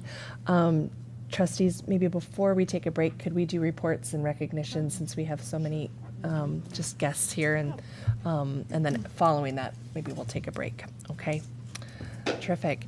We have a number of recognitions this evening, and so we're excited about that. And so, Trustee Tenbrink, do you want to? Yeah. So it's a fun time of year where we get to recognize our accomplishments over the last school year. For our students, we spent a lot of time at graduation events this past weekend, which was super fun, but also for our staff. So first up, we have our Teachers of the Month. For the month of May, at the high school level, our Teacher of the Month was Jessica Mee. She's a special education teacher at Lake City High School. Her principal says Mrs. Mee has a warm and kind personality, and her dedication to doing everything she can to support our students. She truly deserves this recognition. Our staff, including her colleagues and the paraprofessionals whom she supervises, really appreciate her kind, fair nature. She leads by example and would never ask anyone to do something that she wouldn't do herself. Her selflessness and her kind, compassionate nature has had a deep impact on our students and will for years to come. So congratulations to Miss Mee. For the middle school level in the month of May, the Teacher of the Month was Karina Hogan. She's a 7th grade life science teacher at Woodland Middle School. Her principal says, Miss Hogan is an amazing teacher. Not only does she create interesting activities for all life science topics, but she was the lead in organizing community members to come to Woodland and teach about fossils and birds of prey. In addition, Miss Hogan holds all students to high expectations, both academically and behaviorally. She is not only a fantastic educator, but an excellent leader. The 7th grade and entire school culture for both students and staff has improved under her leadership. She is a teacher that goes above and beyond. She writes grants and collaborates with her peers to benefit all of her students. So congratulations to Miss Hogan. At the elementary level, for the month of May, our Teacher of the Month was Carly Boutel. She's a kindergarten teacher at Dalton Elementary. Her principal says she is committed to addressing the diverse needs of her kindergarten students, fostering a supportive and nurturing learning environment for all. What sets Carly apart is her genuine partnership with students and families. She goes above and beyond to ensure establish strong relationships that enable her to identify challenges and develop effective solutions. She is keenly aware of each student's strengths and areas to bolster as she uses assessments to intervene and to enrich and maximize every student's growth. So congratulations to Ms. Boutel. Additionally, since it's the end of the year, we have some of the year awards. So the first one is our Administrator of the Year, and that was Nick Lillyquist. He's the principal at Canfield Middle School. And some of the things from his nomination say he consistently manages his school well, maintains high standards for students and staff, communicates well, and makes meaningful connections with all students, staff, and parents. He is an amazing leader. He pushes his staff to be better and to always be learning. He brainstorms with us and is not afraid to have tough conversations and make us better for our community. Nick truly values teamwork. He consistently involves everyone in decision-making, listens to diverse opinions, and encourages collaboration among staff, parents, and students. His actions show that he believes in the power of working together to create a positive and successful school environment. So congratulations to Mr. Lilyquist. For the next award is our Rookie Teacher of the Year. And she's a high school math teacher at Lake City Middle School, Julianne Chartier. I hope I've pronounced that correctly, Miss Chartier. Our Lake City students, do they know? Yes. Say it again. Chartier. Chartier. All right. Thank you. Ms. Chartier makes her classroom a space of comfort, exploration, and respect. She relies on investigation and thought-provoking lessons. She includes hands-on learning and manipulatives in the high school setting for those students who struggle with quantitative reasoning but are quick to grasp visuals. She serves on the LCHS Guiding Coalition and acts as an advocate for PLC work within the mathematics department, where she has been a leader in the foundational building of collaboration and common assessments. So congratulations to her. And then additionally, it's the middle school Rookie Teacher of the Year. Excuse me. This is Luke Lewis. He's a 6th grade ELA teacher at Canfield Middle School. And I have an excerpt from his application. And he says, "I have come to learn that many students want to feel genuinely supported and believed in. And when they do, they will go the extra mile for you. Achievement and growth can look very different depending on the student, but can always be tracked. One strategy I've implemented this year is my use of pretest. Seeing students light up with joy as they see their growth from pretest to post-test fills me with extreme fulfillment. I find that this also helps struggling students see that there are others who may struggle with concepts, encouraging them to ask more questions and feel more comfortable with their abilities. All of this helps contribute to a positive learning environment for everyone involved." So congratulations to Mr. Lewis. And our Pupil Services Staff Member of the Year is Jody Holsinger. She's a speech language pathologist at Ramsey Middle School. And a few comments that were submitted with her application is she is always willing to go above and beyond for her students by being flexible with pulling students, rearranging her schedule for IEP meetings with parents and teachers. She focuses on student needs and puts them first with quality work and planning. Not only is she a wonderful speech-language pathologist, but she is also a wonderful coworker. She cares deeply and is always including and supportive. I have had the privilege of working with Mrs. Holsinger the past few years. She is the definition of a loving and caring professional. She has made a tremendous impact on student achievement at our school and does whatever she can to help them reach their individual goals. So congratulations to Ms. Holsinger. And can we just give a hand to everybody? Yeah.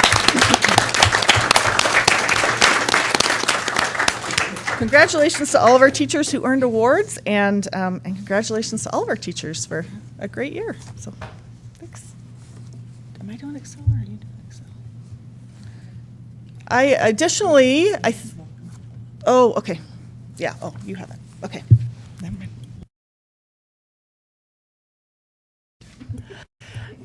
Additionally, this evening, we want to welcome the Excel Foundation and all of their board members up to the front so that we can celebrate you and say thank you. And we'll talk about that just in a second.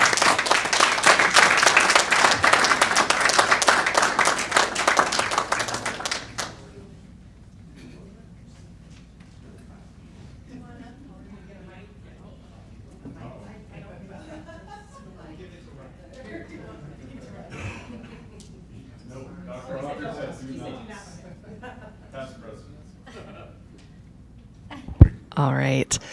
This past year, we're so thankful for the Excel Foundation. And this past year, there was over 80 grants that were given to all of our classrooms and over $249,000 raised in grants. And the list is long and extensive, and we are so grateful for all of the work that you do on behalf of all of our students. And so we wanted to just recognize you this evening and say thank you for your hard work and your commitment to all of our students. So we do a big round of applause, and then I am going to give you the mic, Karen.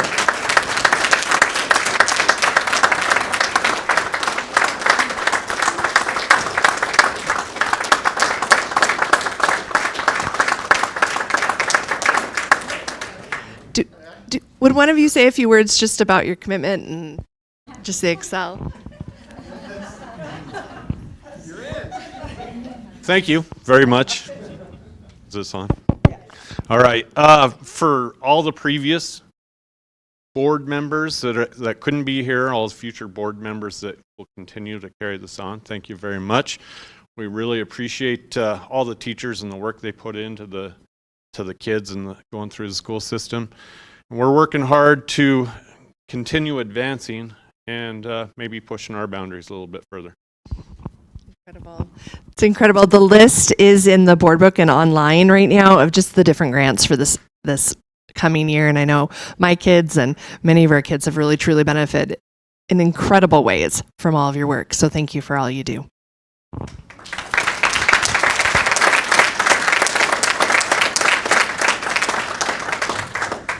Tracy, do you ever get off of the Excel board? I think you were on the board when I was on the board. Do you ever get off of the board? I think I'm on year 13. Good for you. Thank you. Awesome. Thank you all. We're going to move then into our high school student body reports. And first up this evening, and some of you graduated and you're here still. And so thanks for your commitment. First up this evening, I don't think we have any videos. And so Coeur d'Alene High School, I'm going to invite you up to the microphone and we'd love to hear your report.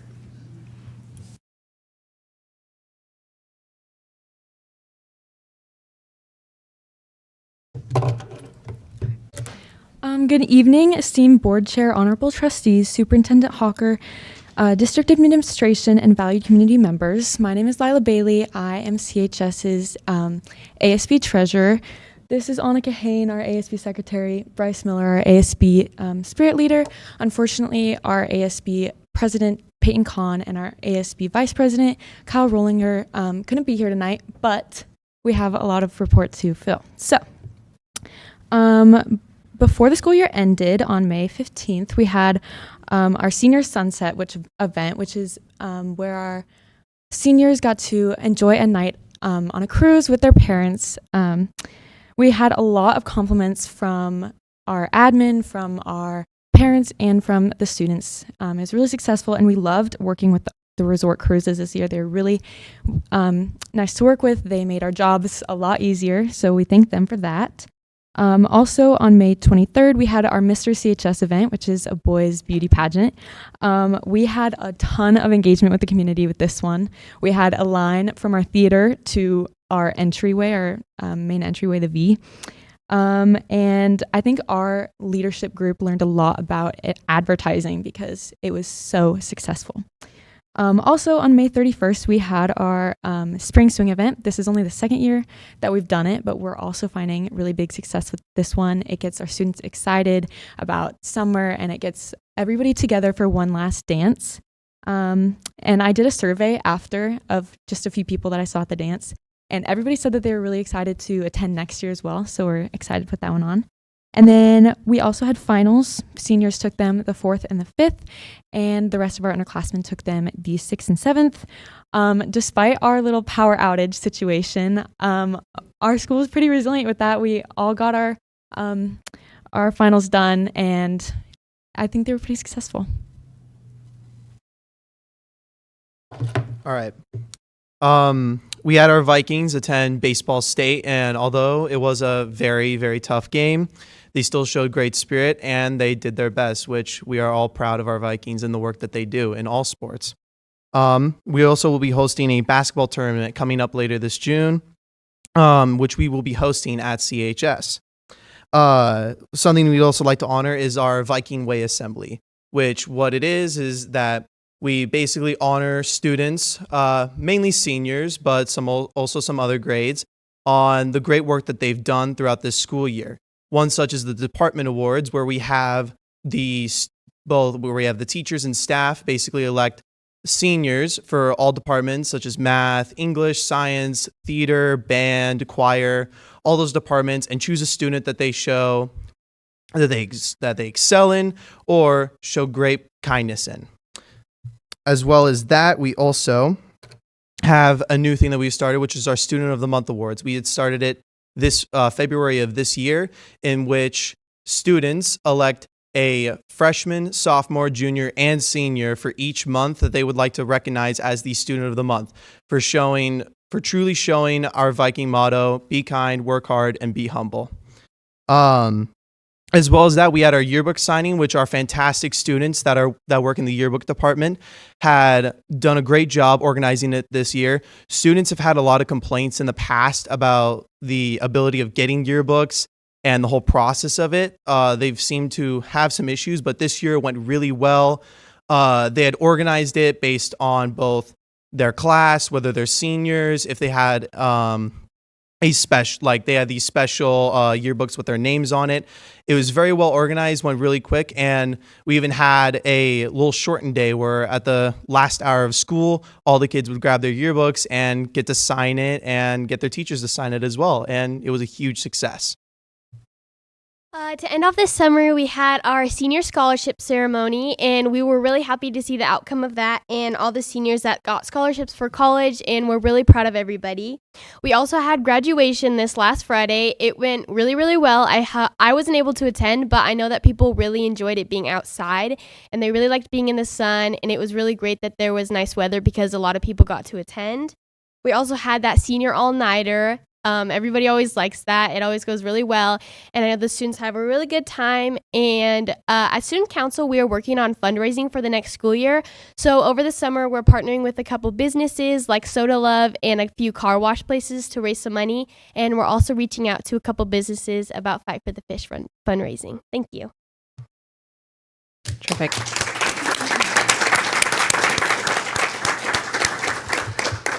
Thank you, Coeur d'Alene.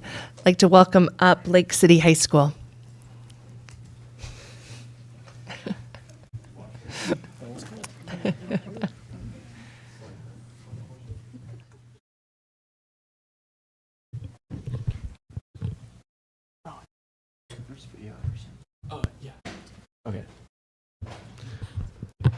Good evening, esteemed board chair, Dr. Hawker, honorable trustees, and district administration.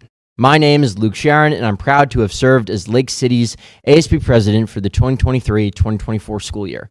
Joining me this evening is former ASB Vice President Ashley Kearns, ASB Secretary Bradley Gilmore, and ASB Treasurer Nathan Edmonds. We're honored and excited to represent our school at this meeting for the very last time and introduce you all to this next year's ASB officers. Here's Nathan to kick it off. We're actually nobodies now. We officially swore these guys in. So I'm not the ASB treasurer, but I'm very excited to introduce next year's ASB treasurer to all of you. I believe Ms. Southwick has a video that Cooper Yake sent. Oh, look at that. Hi, my name is Cooper Yake. I'm Lake City's ASB treasurer, and I'm very excited to work with you guys this year. Awesome. Okay, well, so obviously Cooper was unable to attend today. He's down in McCall, but we're really excited that he's going to be here. He's a state deck officer. He maintains a high GPA. He's going to be a great ASB treasurer. Also, this is my last time talking to you, so I just want to say thank you for all that you do. And we're heading out, but we still really care about the CDA school district, so we're really glad that you guys are going to be here to keep working for our teachers and our students. So thank you. Hello, board. Okay. Every meeting, I've just been so thrilled to be here. Tonight, however, it is my last, but I am proud to introduce you to my replacement, Tessa Peterson. All right. Tessa is a committed member of our student council, and frankly, there was no other person that I would rather filled this position. Here's Tessa to briefly introduce herself. Good evening, guys. As Bradley mentioned, my name is Tessa Peterson, and I am proud to be taking over the position of ASB Secretary. I'm about to go and begin my junior year over at Lake City, and I'm just really excited for the opportunity to fill this position. So, yes. Oh, and thank you. And Bradley Gilmore, 2023-2024 ASB Secretary, signing out. I was also supposed to sign out. Ashley told me I forgot. So thanks, everybody. Good evening, everyone. Thank you for allowing us to speak at these board meetings. I've greatly appreciated the opportunity to not only speak here, but to have introduced myself to all of you. Today, I'm proud to introduce Logan Anderson, next year's ASB Vice President. Logan has been on the Student Council before and is an athlete at Lake City. Here's Logan to introduce himself a little bit more. Thank you, Ashley. I am Logan Anderson, and I'm going to be the new ASB Vice President next year, and I'm super excited to be the Vice President. I've loved this school ever since I was a little kid, as my dad's been a teacher at the school for around 13 years, and so I've been around it a lot, and I can't wait to help make Lake City great again. Thank you, and this is Ashley Kearns signing out.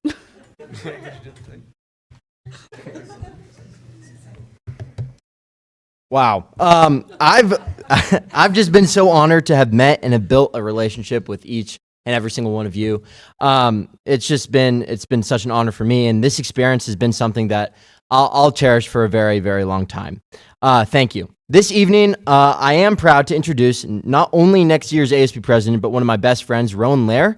Here's Rowan to introduce himself just a little bit further. Why, thank you, Luke. Yeah, of course. I'm Rowan Lair, and I'm Lake City's ASB president for next year. I am so honored to have this position, and I really look forward to working with you guys, CHS as well, and then also our student body. So yeah, that's pretty much it. Thank you all for the opportunity, and Luke Sharon, 2023-2024 ASB president signing out.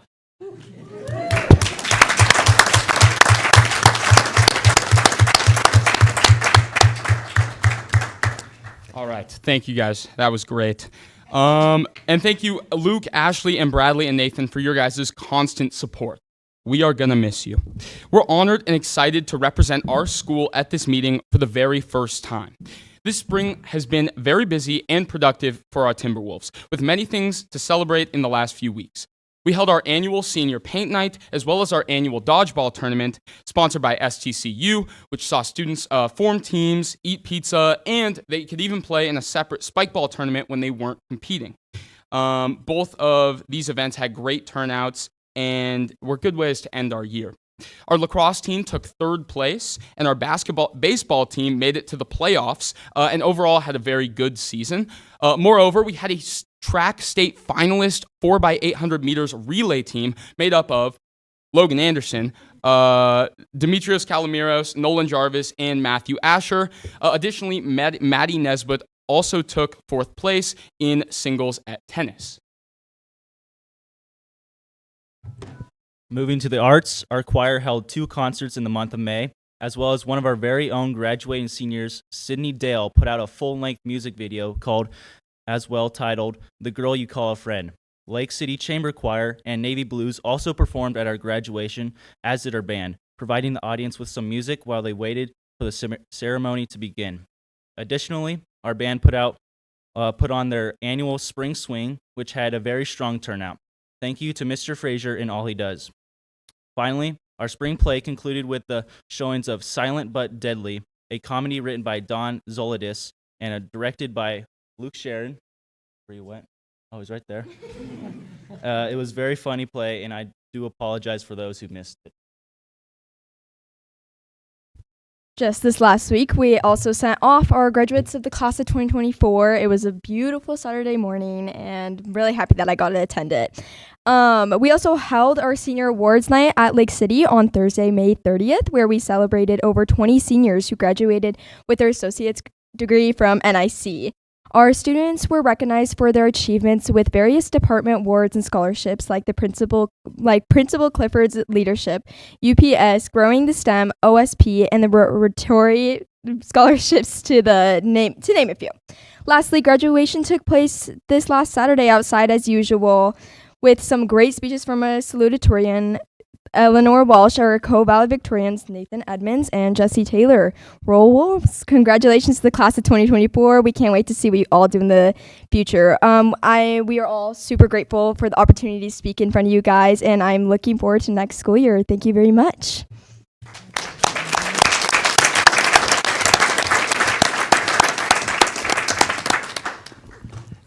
Thank you so much. We're going to move right in to our student, to our SAG report, then our student advisory group. Okay. Good evening, Dr. Hawker, esteemed board chair, trustees, and Ms. Southwick. My name is Luke Sharon, and I've served as a representative, vice chair, and this year the chair of the student advisory group for the 2023-2024 school year. This weekend, I walked across the stage at Lake City's graduation and got my diploma.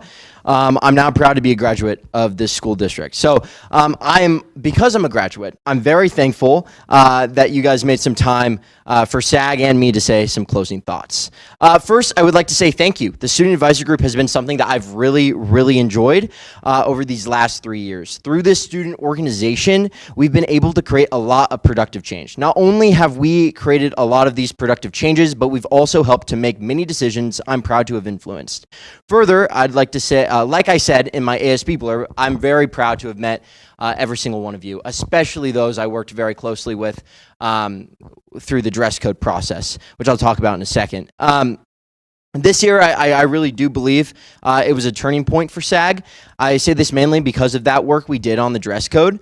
The whole experience taught me so much personally, and I really hope that it taught you all a whole lot about how to work with students and their unique perspectives generally. I guarantee you that this experience will impact me for years to come. In the future, I want to encourage you all to recognize that even if the student advisor group loses student interest or faces a motion to dissolve by members of this board, it's crucial to continue listening to student voices. Student voice is one of the most important and impactful aspects of your elected role, in my opinion. Hopefully, through this group and through the experiences that we've shared together, I think that we've proven that. And so I'm very thankful for allowing students to have a voice, and I encourage you all to continue that goal. Now, it's my pleasure to introduce you all to our newly elected SAG High School leadership. Maddie Gilmore, incoming junior at Lake City High School, will serve as the chair of our group. Anna Paulus, incoming senior at Lake City, and Caleb Torgensen, incoming junior at CHS, will be our co-vice chairs and also split the responsibilities of secretary. This group of students will undoubtedly, I believe, further SAG's reach and allow more productive change to occur through this opportunity. So here's Maddie. Good evening, and thank you for allowing me to continue to serve the students of our district. And I'm especially excited to be the new chair of SAG next year. Here's an update on what our last meeting entailed. On May 16th, we had our all-level leadership conference at Coeur d'Alene High School with about 45 SAG representatives. Our goal for the meeting was to connect with elementary and middle school reps and discuss how students learn and use email from early elementary school to the last days of high school. We looked at the digital communications standards expected by the state of Idaho and gave feedback on what may be most helpful to introduce to students at each grade level from our teachers. And here's Luke again.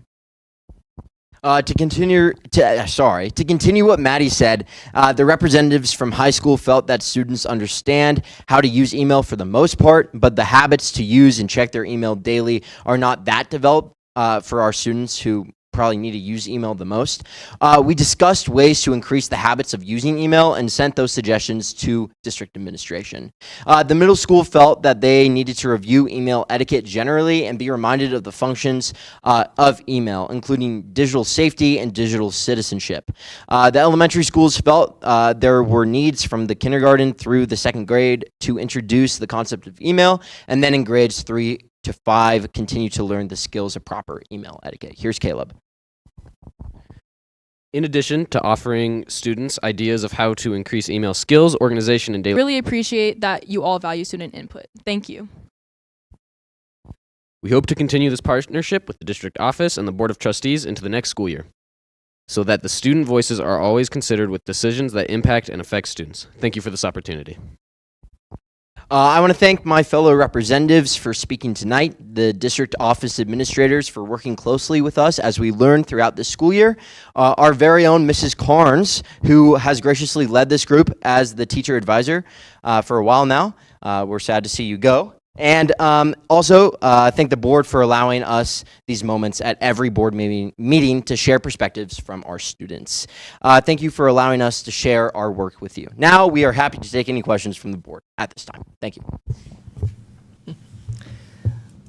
Thank you, everyone. I look forward to the new group. Luke, where are you going next year? Next year I'm going to is this? Yeah, American University in Washington, D.C. I'm really excited. Very good. Congratulations. And I'll look forward to seeing you all next year. Maddie, any relationship to the Gilmore that just left? He's my cousin. Okay. Okay, gotcha. I was wondering that. I was curious. Anything? First of all, thank you all so much for your hard work. Thank you, Mrs. Carnes, for your dedication and just developing SAG over the years, and Miss Babb as well, constantly. And so it's been really encouraging just to see SAG grow underneath all of your leadership and the future of it. We just look forward to continuing the partnership. So thank you all for what you do. Really appreciate it.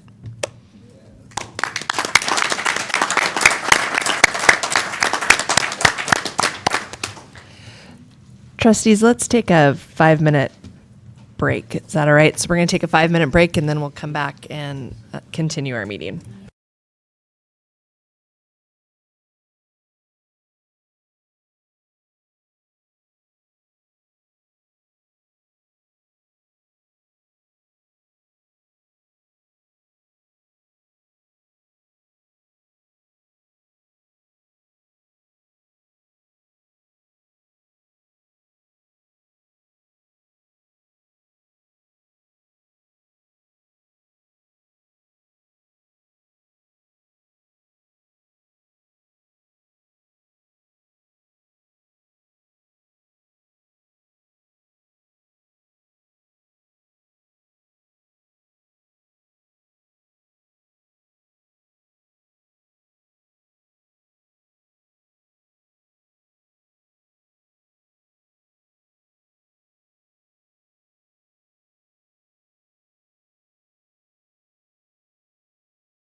All right, Trustee McAndrew, let's.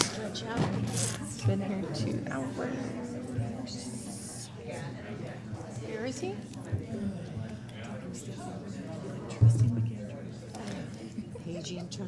Trustee McAndrew. Let's go ahead. Yep. Here we go.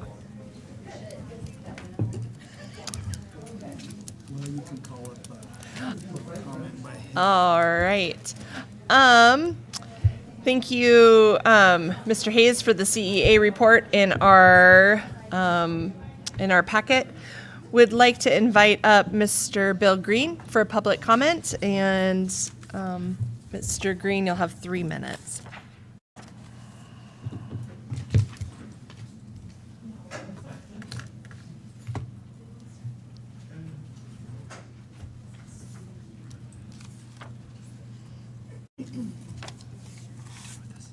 Thank you.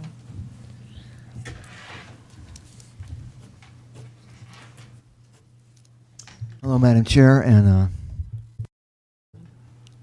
there. Hello, Madam Chair, Dr. Hawker, esteemed board members of the board, all y'all else.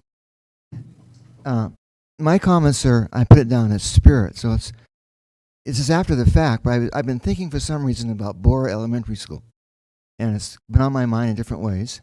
I'm kind of indirectly connected, but I think of it as a school that represents the overcoming of obstacles. My mom did her student teaching there a long time ago, and she had to overcome lots of obstacles to even get her dream of being a public school teacher. And I know people that are associated with Bora, and I know that there are a lot of kids that come there with obstacles, as there are in a lot of schools.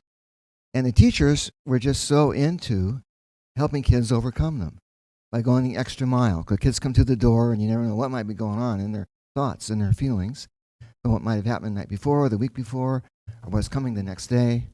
And they always could find a way to somehow discern what that was and find a solution to help them feel a bit better that day, feel a little bit more hopeful that day. So I love hearing the students talk, and I love hearing all about the teachers of the month.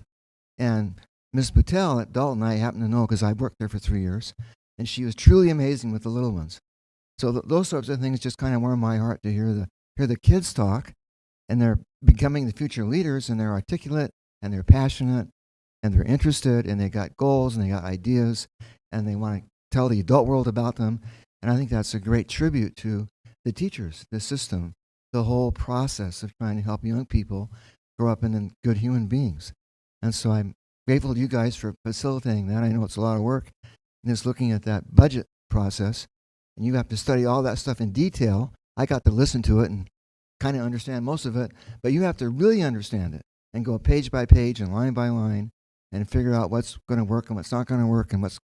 Anyway, I just appreciate all that work and time that you put into it. It's a big commitment.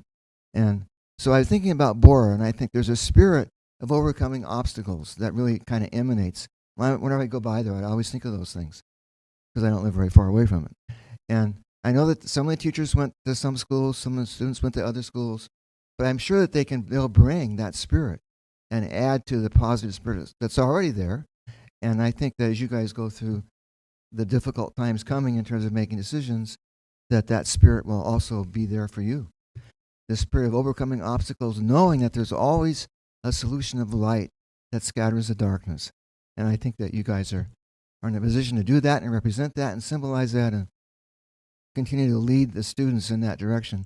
And they can see that they are getting it, because I'm always impressed when I hear the kids talk from the elementary to the high school and all their enthusiasm in their programs. So anyway, I just want to say that the spirit of Bora can be a big help. It's the legacies. They're not there anymore in a way, but invisibly they still are.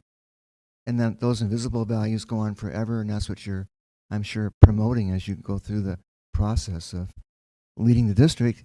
And the best thing of all, helping kids learn, be good adults, and be instruments of peace in the world that they run into and help create. Anyway, on and on I go. Thanks a lot again. Thank you, Mr. Green.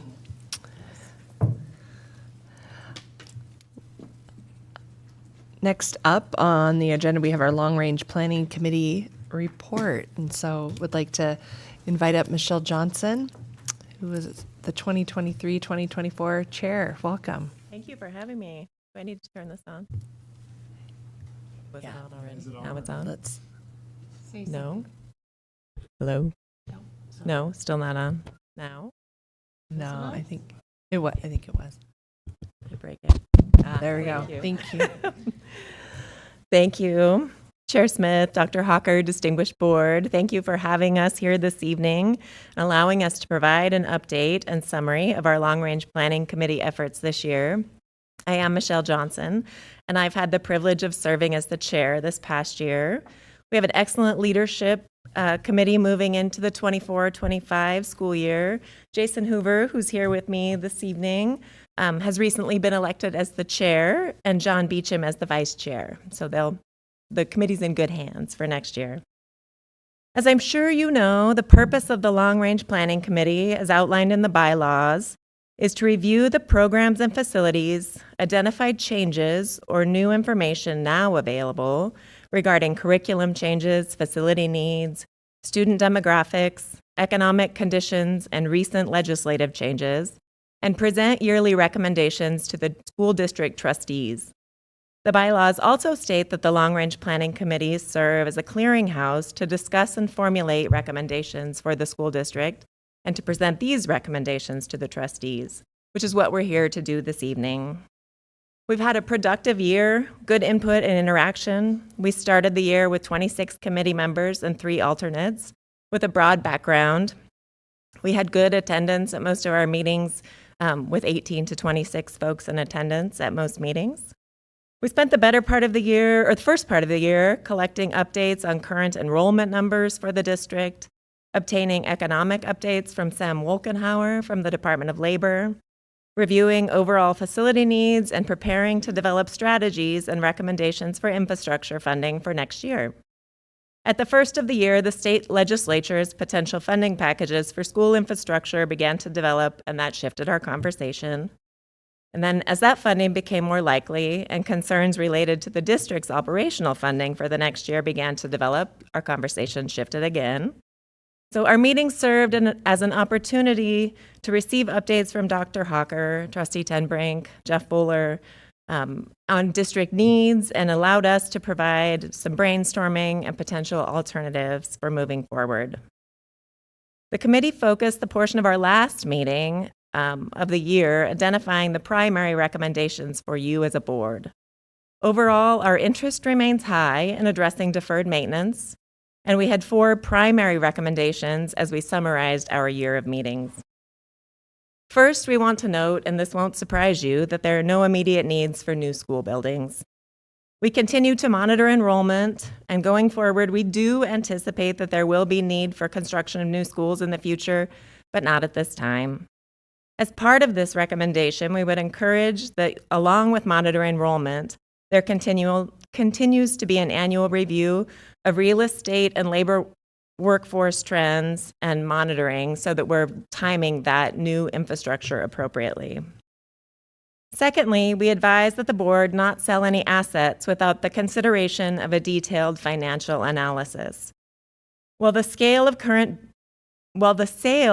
buildings may aid short-term budget shortfalls, the committee's concern is that there is significant expense in remodeling existing facilities to accommodate needs other than what buildings are designed for, and that they may incur costs in the future to revert those changes. While we don't recommend selling any current assets, we do recommend considering options for generating income from current facilities while maintaining the primary functionality of the buildings. Some specific considerations we discussed were renting out portions of the district office or transitioning the Bora Elementary building for other youth programming or childcare facilities. The fourth recommendation from the committee is that the district update the Amoresco database and the 10-year planning document. The database holds the details of the facility assets for the district, and the update will include noting what has been completed and added to the infrastructure and equipment that should be tracked. The 10-year planning document will be updated to include the recommended programming of the facilities improvements, to be completed with the anticipated funds coming from the state. The Long Range Planning Committee has developed a subcommittee to work with Jeff Bowler over the summer to begin work on this effort. At this time, I'm open to questions or comments from the board, and I wanted to thank you all for the opportunity to serve in this position and for all that you do for our community. Thank you. Questions? I don't have any questions, but I really appreciate how well and how thorough your report was. Thank you. And thank you for your service this year. Thank you. Yeah, the Long Range Planning Committee made a few shifts as the year went by, and you did a great job, and I'm grateful to everyone on the committee for their brainstorming and ideas and talking things through as we made some adjustments over the year. So we did. Awesome. Thank you. Yes, thank you as well. I think one of the things I just encouraged by long range planning as we look at this new funding model coming from the state, I really see long range planning needed to take from your wisdom and the work that you do as we apply funding and reprioritize things with that MRSCO kind of data and everything. And so I really appreciate the community being involved in long range planning and really the value always of it over the years has just been tremendous. So thank you for that. And I would love if you can make sure, Ms. Southwick, that we get kind of those pieces maybe written up and put back into like a board note. I'd like to be able to go back and look again just at those recommendations and stuff. So if we could I'd do be that. happy to provide I can email this. That'd to be you. terrific because I'd love to just review that again. Sure. Post. That'd be terrific. Yeah. Yes, thank you for your service, and thank you in advance for jumping in the deep end. Do you feel there are any industries out there that are not represented, or any space that's not represented on the current committee that would be useful moving forward? That's a good Or question. maybe just chew on that a little bit? Yeah, we have talked about that a little bit. I think we could probably use a little bit more maybe architectural input or construction input. We have a couple of engineers on the board, which is my background, but it's a little bit of a different focus. Okay. Cool. Michelle, you mentioned industry earlier in your report. Was there any kind of industry that really kind of struck long-range planning that we should be paying attention to as far as moving in that might be drawing kids as well, or anything that kind of resonated to the top? I don't recall that there was anything specific that came up, and anybody else that was there, feel free to chime in. I think the big consideration for us was the potential housing development that's going in, the Cortair development, and the type of housing that may be going in there, and the likelihood that there'll be hopefully more students moving into the district in that area. Thank you. Thank you so much. You're welcome. Really appreciate it. Thank you all. Thank you.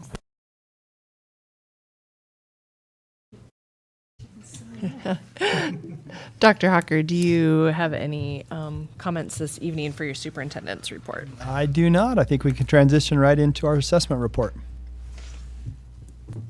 There's been a lot of great things tonight, but I'm excited about the assessment report. I'm sure that you are. Yeah. Gonna be And it's too riveting. bad the room's clear because there's some good stuff in this. Like Good stuff in here. Good evening, trustees, Dr. Hawker. not and just Ms. good, there's some Marianne. great stuff Oh, in there's this. some great stuff in So here. I just want to point that out right away. Yes, you're correct, ma'am. So we'll kind of combine this tonight with your strategic plan update and the assessment update, since a lot of those things cross over. So I'm excited to say that Dr. Nelson and I will be presenting on some of this together tonight, as well as some guest speakers in the audience that I won't name yet because I just want to keep you on the edge of your seat. So here we go. Taking a look at our IRI iStation longitudinal fall to spring data. So remembering that IRI is our K3 reading, state reading indicator. So we do report this, and it will be reported out by the state as well. If you take a look at fall to spring from school year 2021 to school year 2024, it's a little bit, you have to dig back just a minute. So if you look at spring 2023, for instance, you'll see in kindergarten, we had 75% of our students proficient in spring of 2023. So if we were to add that 5% that we were saying in our strategic plan, we wanted to reach, our strategic plan goal would be 80%. So moving from spring of 2023 in kindergarten to spring of 2024 in kindergarten, you can see that we were just 1% shy of our strategic plan goal, and we grew by 4%. Something that I think it's really important to keep in mind and to be thinking about when we're looking at our year-over-year data is if students were to remain the same. If we had stayed at 75% growth for the year, we would have made a year's growth in total. So anything above a zero net sum, if you will, is above and beyond a year's growth. So when we look at these kindergarten students, we're saying that not only did we do one whole year, we did one whole year plus 4%. So I just think we have to remember that as we move along through the data.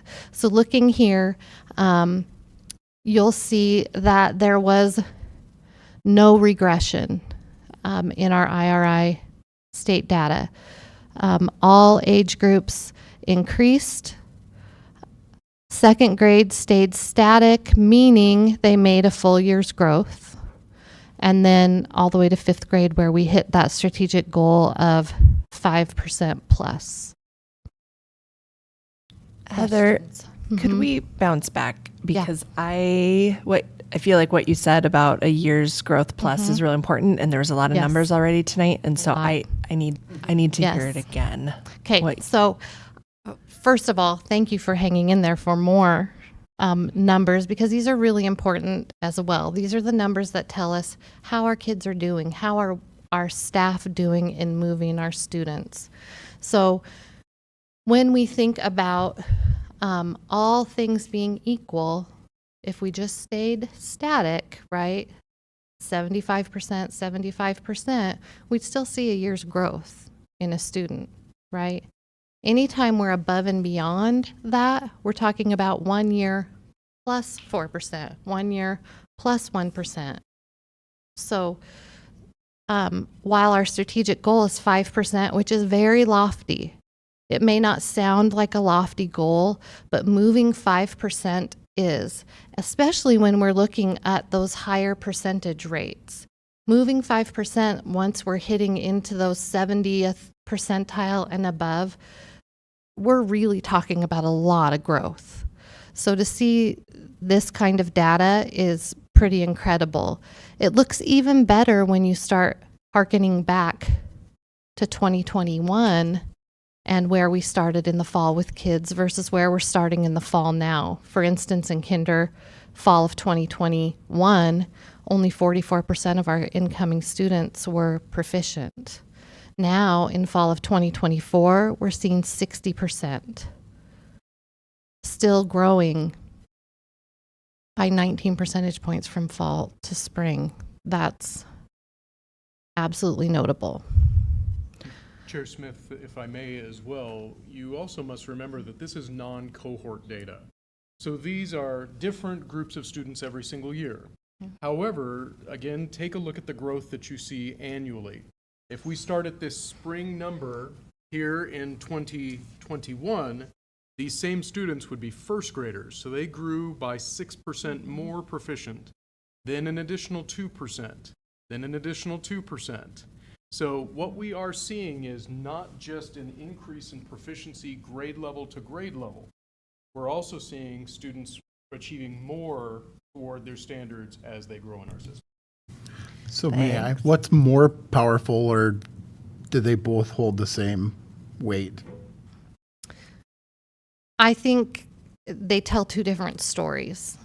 So when we're looking straight across the line, really what we're looking at is perhaps us as a system getting better at our standard development, getting better at understanding what our kids need, building our MTSS processes. How do we provide supports for kids who need them? So that would be the horizontal growth, if you will. And then when you're looking year over year cohort growth, it kind of tells the same story, but a little bit differently.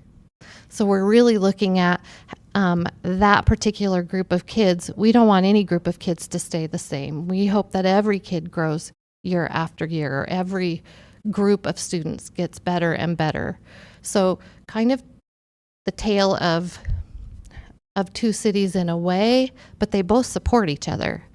They both say that we're getting better as educators, our systems and processes are getting better, and because of it, our kids are growing.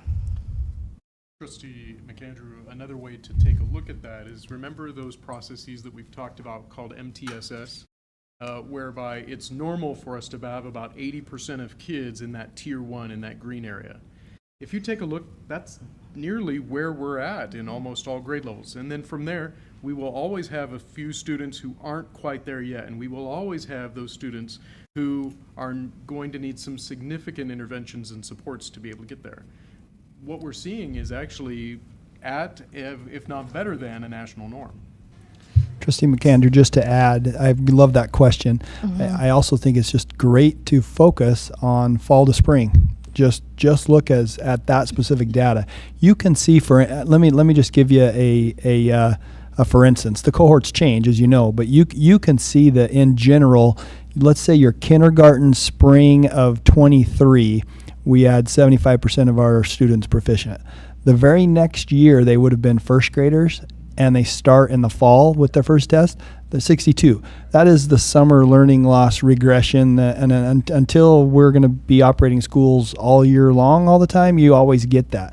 So I think what's really valuable to appreciate from our teaching staff, from all of our staff, is that, for instance, in first grade this year, students started at 62% in the fall and ended at 73. You can go down that whole line and see some very incredible, look at fourth grade, 55 to 71.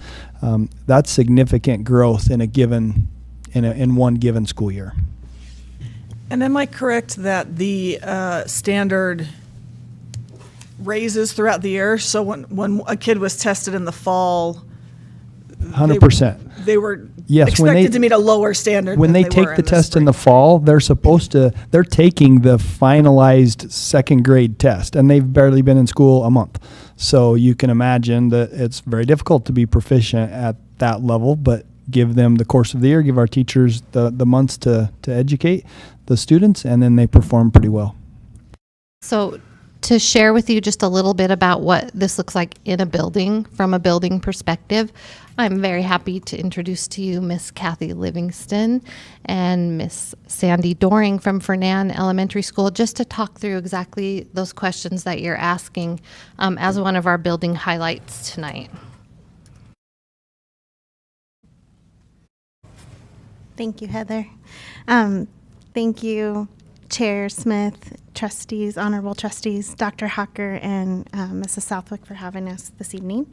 When you look at Fernand's data, one of the things that we learned this year in October was that the state had looked at IRI data, and they tried to look at it in a variety of ways.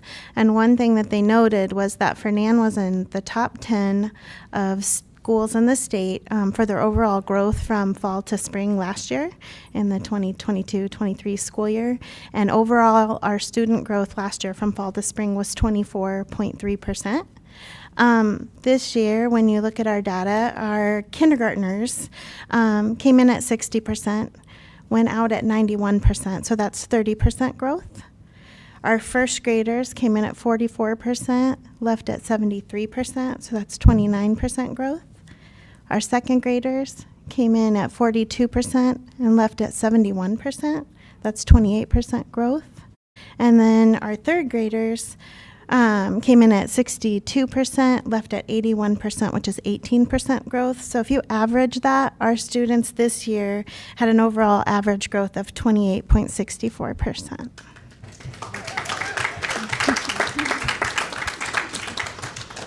And Sandy and I tried to analyze maybe what were some of the reasons for that. Sorry, do I need to press the button? Some of the reasons we think that might be happening is, like Dr. Nelson mentioned, a continued focus as a district on MTSS. We're constantly learning and trying to improve our process, just looking at data constantly and providing interventions for our students as they need it.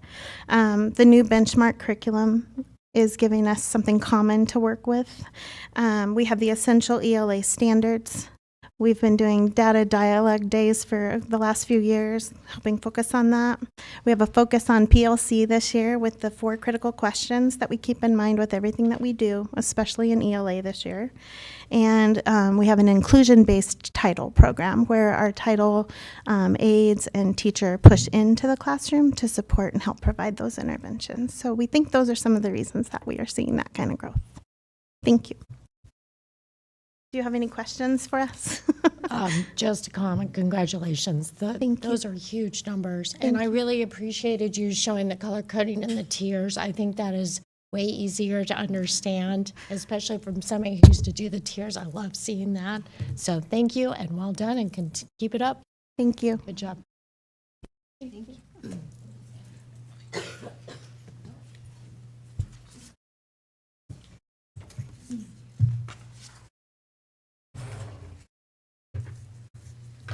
I have one question. Oh, sure. How long has the summer reading program been in place? Oh gosh, a long time. Okay. In I didn't know if different there's any data to support anything that's different iterations of it for lots of years, and so we could look at that. Trustee McAndrews, if you're hoping to look at some of that data, I'd be happy to try to pull what I can in the most comparable way that I can, because sometimes when those programs change. I was going to say, if it was so long ago, it's probably not, but if there was a good line in the sand. And we'll still have a summer reading program this summer, so we can absolutely, if you're interested in that, take a look at that. So when our next bit of data is focused on iReady Math, and this one is a bit of an outlier piece of data tonight, and I just want to kind of clarify how this is different. So our IRI data that we just looked at is state measured. Sorry, thank you. It's a state assessment. So we're required to give it. The state takes a look at that data and reports out on our state report card. iReady data is really our own internal curricular data. It looks at students' progress toward the curriculum, scope, and sequence of Curriculum and Associates, our math adopted series. We don't always go in the same lockstep order that they do. So when we take their assessments, we're assessed on what iReady says we should be doing in the fall, winter, spring.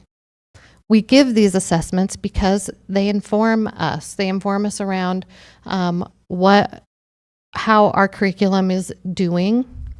They inform us on growth of students, how are our kids growing throughout the year. But it is not a state measured test. And I think something that I want to keep in mind with this a little bit is that our focus really is on our essential standards. And our focus really is on our ISAT completion at the end of the year, because that's how we're measured at the state level. This is just another piece of information for teachers to inform their next steps in their practice around the curriculum. So maybe you've sort of answered my question, but the question I had with this, because, we only have ISET math data for 3rd, 4th, and 5th grade, and it shows growth. Yes. And And so I guess the question I was going to ask is this still useful for us? Are we still getting useful data from the iReady if it's not really matching up with what's happening on the ISAT? I think you'd have to talk to building administrators to ask them what they think about this. I would say to you that oftentimes our building administrators at the end of the school year, when our kiddos have just taken an ISAT that they've really poured their hearts into, and then they have to turn around and take this curricular measure, I would say sometimes our students are kind of tapped out, and it's not really where we're going to see them put their biggest effort. And maybe our guest speakers to the left of me might be shaking their head one way or the other. I don't know. But I know that it depends on the teacher as well. I know from my building experience, there's teachers who could tease this assessment apart and use the parts of it that they found lined up with their practice at the time, and they could see some value in it. I know that iReady Math also has some standards-based assessments now where a teacher can give a short 15-minute quick only around the standard they're teaching. And what I think is as time goes on, we may see more of that, and that being more helpful. As we do the PLC yes. work. And even currently. So we are still perhaps getting useful information from yes. this, even though it's not doesn't seem to be matching with the right. And I also want to say to you, let's not lose sight of the fact that our kiddos in the first grade, 18% of them were meeting benchmark in the fall, and 70% are in the spring. So while we don't see that strategic plan increase maybe that we're hoping for at the very end of that line, please don't lose sight of the fact that kids from fall to spring are making a tremendous amount of growth. And I also think we've spent a lot of time on a new ELA adoption and learning how to use that and putting a lot of time and effort into that. And next year, Mrs. Morrison shared with me that we will absolutely be putting ourselves back into the math picture and really focusing on those essential standards and those PLC processes around that. So while we see that this on iReady, I still think our main focus is on ISAT. Our main focus is still on essential standards and that professional learning communities work around it. So what I hope you'll do is allow me to kind of show you through another one of our schools what we think this could look like. So, oh, there it is. Hayden Meadows has given us a little bit of a highlight. You'll know in about 26 seconds that these are kindergarten teachers from Hayden Meadows. You might already know that, looking at them in their sweet matching sweatshirts, because that's what kindergarten teachers do. But Hi, I'm Cassie Johnson. I'm Jackie Watson. And I'm Lindsay Pooler, and we are the kindergarten team at Hayden Meadows Elementary. We are excited to share with you about our kindergarten program at Hayden Meadows, as well as the success we've had this year. Shown on the graph behind me, you will see our spring IRI assessment scores, which just so happen to be the highest in Hayden Meadows kindergarten history, with 96% overall reading proficiency. In addition, 94% of our kindergarten students scored proficient on their iReady math diagnostic test this spring. This is a 72% increase from their fall scores. As we've been reflecting upon this year, we contribute our success to our PLC focus. Firstly, a huge part of our success is due to our team dynamics. All three of us have an amazing rapport with each other that consists of respect, trust, and vulnerability. Something that is really unique about our team is that we aren't afraid to be vulnerable with each other and reflect about our own teaching practices. The area that our team really evolved in this year is discourse. During collaboration meetings, we spent a lot of time discussing what effective lessons look like. We all agree that it is best to share what works so it could benefit all of the kindergarten students, not just the ones in our classroom. One PLC focus we had this year was intentional planning. As Jackie mentioned, during our grade level collaboration time, we made sure that each teachable moment was purposeful and life-worthy. We used student-driven data to create flexible groupings, and we looked at standards not yet met as focal points. We embedded these foundational skills throughout our entire day, during morning meetings, transitions, and throughout our workshop time. Needless to say, we made the most of each moment of every day. We are PLC focused by aligning our standards. We have found that aligning our weekly homework with the learning that is done in the classroom is highly valuable to student achievement. This means the standards that we are learning in the class directly align with the skills they are practicing at home on a daily basis. These learning targets are also communicated with families in our weekly newsletters. Lastly, our PLC focus values the school-wide culture at Hayden Meadows. Specifically in kindergarten, our classroom culture contributes to the success of our students. We hold our students to high expectations both behaviorally and academically. We encourage them to do their kindergarten best, and we teach them what it means to work hard, set goals, and celebrate progress.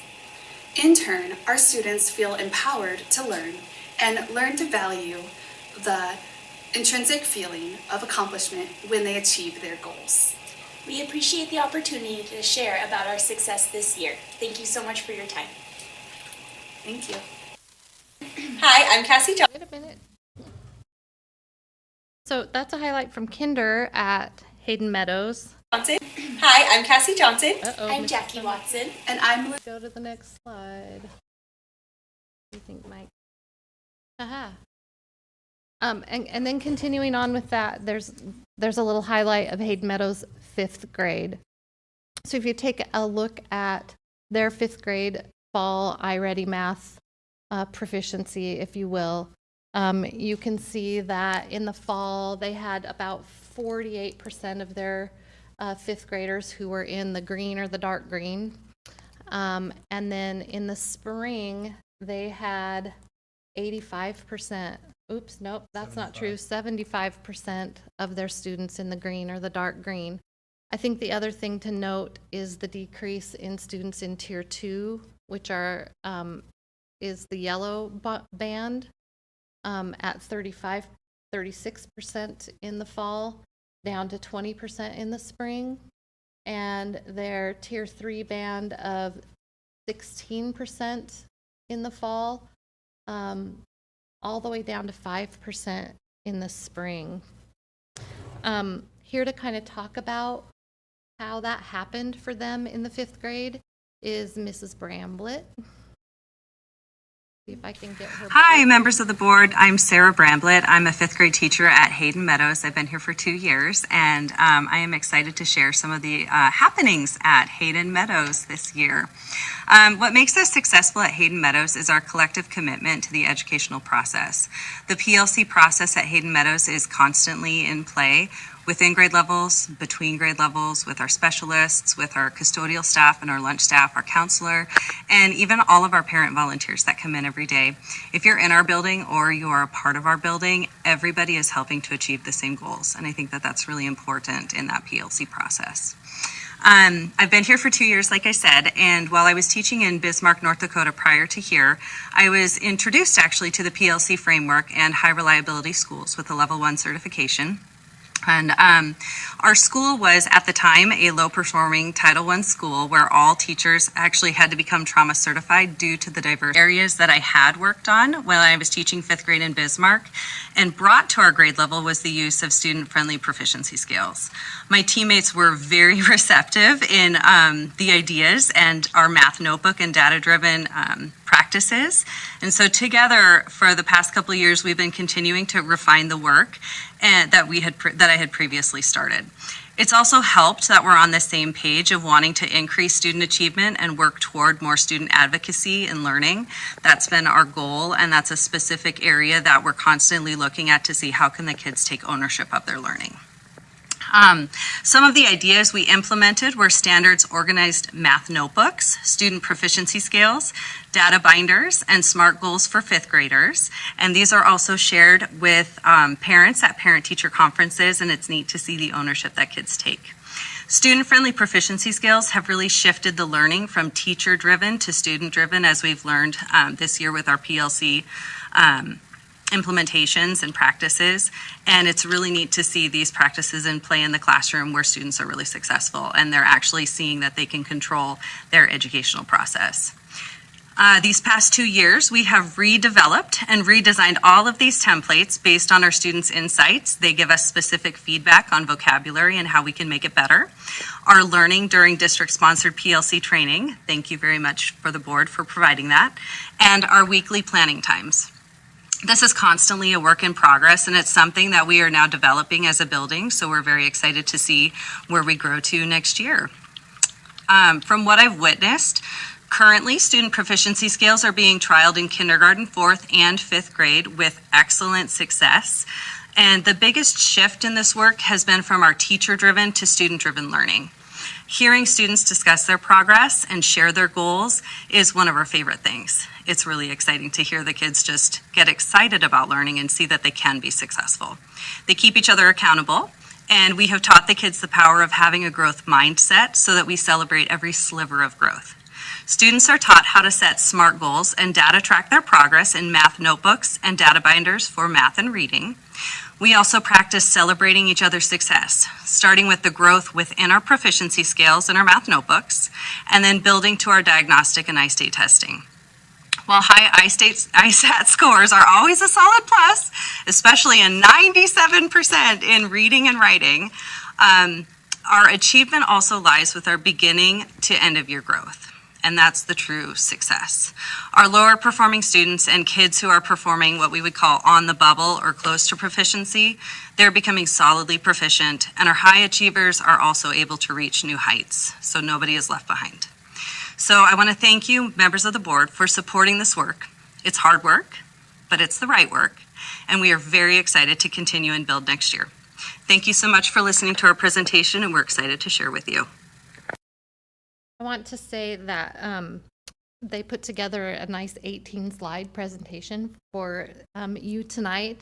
So I've only plucked a couple of nuggets out, but I'll share the entire presentation with you in board notes this week so that if you want to dig a little deeper, you're certainly able to do that. I'm going to show you one more, maybe if I can.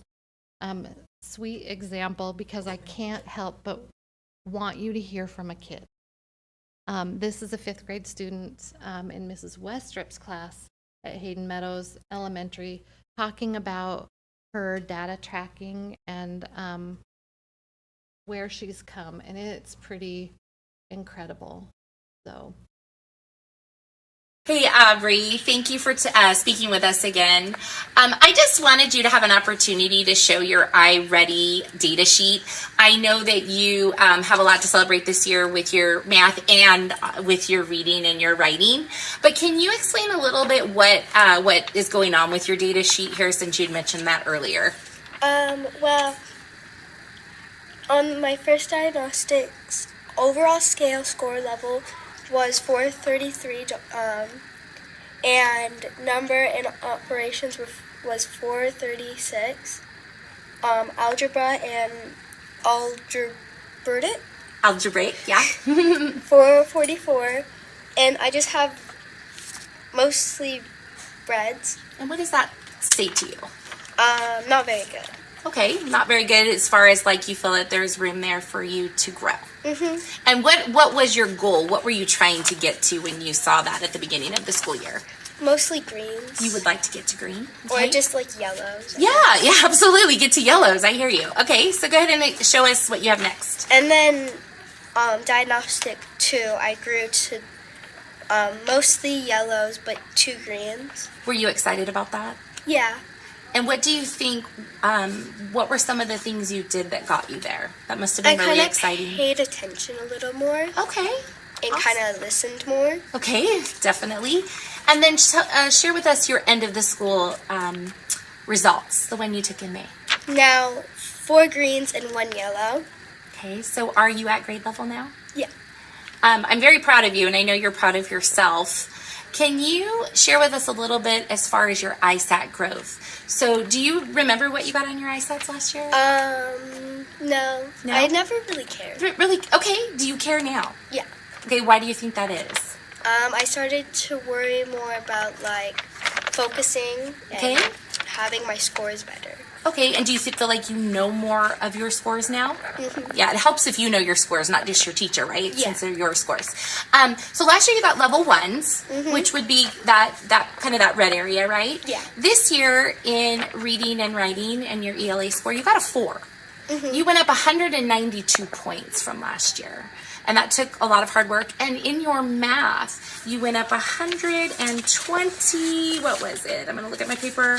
120, I have it here, hold on, 122 points. And that was just shy of that 3, right? Just a few points, which is phenomenal. So thank you so much for all of the hard work you put in this year. You deserve a huge pat on your back. And I hope you continue to do these things for yourself, whether your teacher's doing it or not, in your classes, and just being accountable for your own successes. Thank you.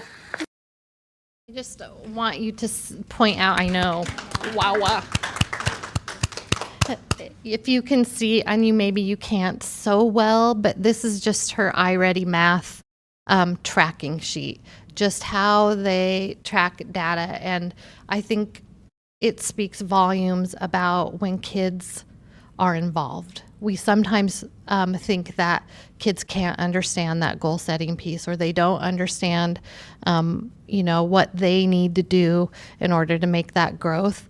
But it's clear over and over again that when students are involved and when they see where they are and they get to track and they get to tell you what they need to be successful, they can be, and they most assuredly are almost every time. So I think this is just a great example of what happens when not only do teachers collaborate together, but teachers collaborate with kids so that kids know when they know, not just the adults know when the kids know. So it's pretty exciting. And so how does this relate back to this iReady math slide that I showed you, where maybe we see more red in our strategic plan goal than we want to see. We want to see more green. I think this tells us kind of maybe what the answer is to that. How do we get there? How do we find that growth that we want? Because what we heard is, for this little friend, that amount of growth in her iReady absolutely translated to that level of growth on her ISAT. And so I think we can connect those two. We can draw a line between them. And we have a building that's practicing this right now with success. So how exciting for us that we have a built-in train the trainer model going on right there. And there is an 86% correlation with how students perform on iReady Math versus how they perform on the ISAT. So even though we're not seeing ISAT results for grades kindergarten, first, and second, it certainly is boding well. Mrs. Summers said it perfectly. You heard a lot of lauding about the PLC process, and the key to what we've been hearing this evening is not high-quality teaching. It's, what do we want our kids to learn? And how do we know that they've learned it? And who's taking responsibility for when those kids learn it? And if they're not there yet, what are we doing to make sure that that's the case? As you've seen already with the iReady results, it's all about growth for us this year, and we still have some places to go. But if you took all of our 11 elementary schools and plot them on a national norm, this is what you would see. The graph that you see here is a quadrant graph, and the further you get to the upper right-hand corner, it's high performance and high growth. All 11 of our elementary schools are at the high growth line. All of them. Now, some of our buildings are inching more into that upper right-hand corner where you see high performance and growth. But really where we're at right now is actually pretty good. At the very bottom of that, you see that 67% of our students were at or well above grade level. Look at that dark green bar. 47% of our students were well above grade level. Another 20% of students were at or near grade level, but it's that yellow bar, that 26% of kids that aren't quite there yet. We certainly are closing the gap. The final thing that I'd share about this particular slide is look at the red. National norms would tell us that about 10% of students would be in Tier 3. For our district this year, it's 6%. So we certainly are closing gaps. We're just not quite there yet.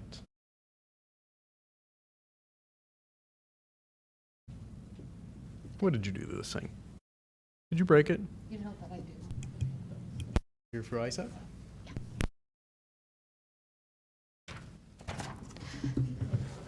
So this is our 2024 ISAT Language Arts growth. And oh my goodness, do we have some things to celebrate. Holy cow. Look at that. We have a little tiny hiccup in 6th grade. And I want to talk a little bit about that in a minute. But first, I would like to bask for just one moment in the beauty of the green on this graph. That is no small feat. That's intentional. That's teachers and students working really hard because it doesn't just happen. So I want to say publicly, kudos to our staff and students.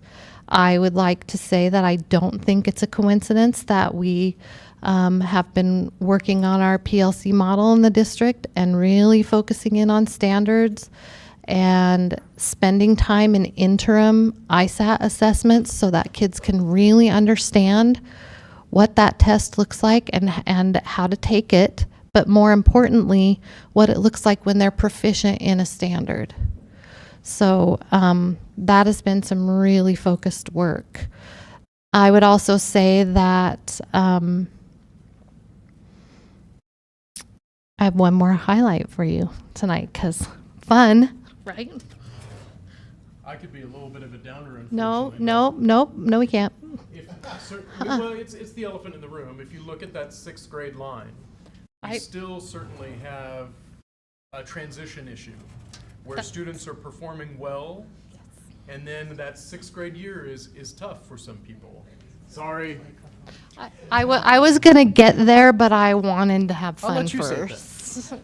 You can say it. No, it certainly is an area of need for us, and we have a newer adoption in middle school mathematics, and that certainly could be part of it as well. Is that? This Say if you that go again? back Go a back. slide, sorry. It's ELA. Or was it in the ELA? backspace?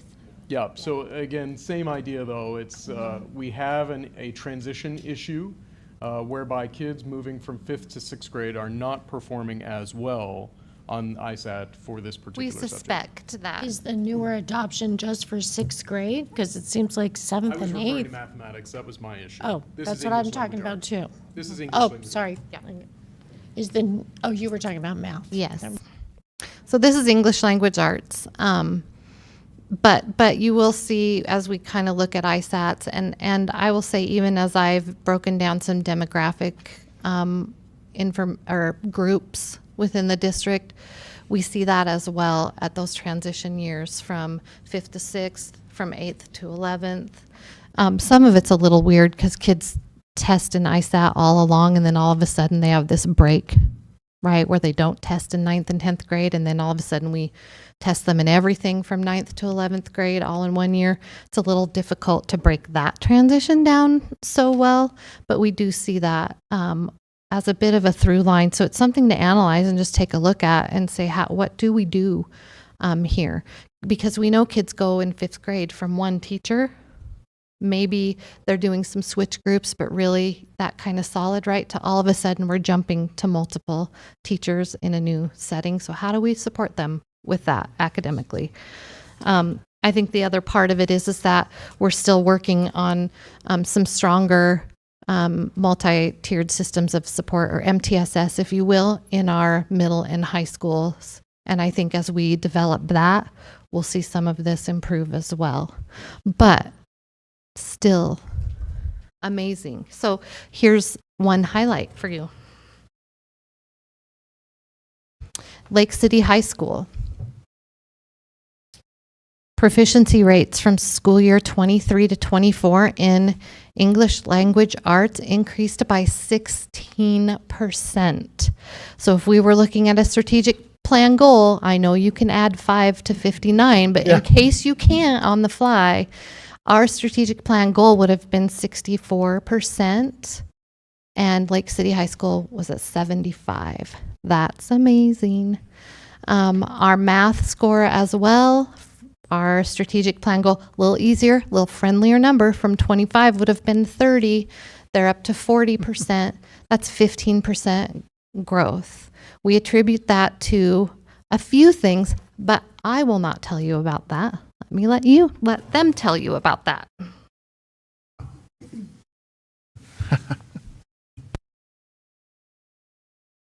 Hi, it's Brian Kelly, Assistant Principal at Lake City High School. And Brandy Johnson, Assistant Principal at Lake City. We're here to just quickly kind of give a recap of the year and our efforts to improve our ISAT scores. First off, we started off the year with a great PLC conference that was held here at Lake City High School. The energy that came from that was amazing for our staff. They were very focused and energized to go out and do good work. Also, we had a staff meeting right after that that really propelled us into the year. We really focused on improving our ISAT scores, focus on central standards, and doing the work that needs to be done to really get our kids to show what they've learned throughout the year. In addition, we also really embraced the PLC work. Our department chairs did a great job of working with our guiding coalition to bring back to the departments our areas of focus and keep ISATs at kind of the forefront of what we were doing. It was a goal that was on everybody's mind the entire year, and also communicated to students, not just our staff. That PLC work was really integral in our success in that realm. And then the work of the academies and bringing back the interim assessments. Our academy attendees did a great job of coming in and training our staff on how to work with interim assessments, how to use that data and improve student scores, and also just that exposure of the interim assessments to helping get our kids really familiar with questions that the ISAT was going to ask. So two other major things that really helped in our developing and increasing our scores this year. I think another one was also our school-wide initiative leading up to the ISAT tests. Posters all around our school, positive promotion of the test. Let's really do our best, show what we have learned throughout the year. And that followed through with our kids really showing up and doing the best they could on the test. And I think just overall, we really have pushed a culture where we are embracing and showing love and care daily, but also working towards taking pride in the academics and having a value of ourselves and our own learning, both students and teachers. And just that kind of school-wide initiative, we had core teachers that were really embracing ISATs and having pride in developing and growing academically. So we're pretty proud of our students and their effort, and our teachers and all that they gave this year. And we're hoping to continue just that increase in growth every year. Go T-Wolves! Go T-Wolves! Hi, it's Brian.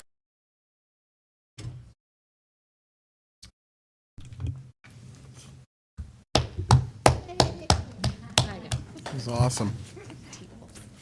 So ISAT mathematics, I would say maybe in years past a slide that we would have dreaded a little tiny bit.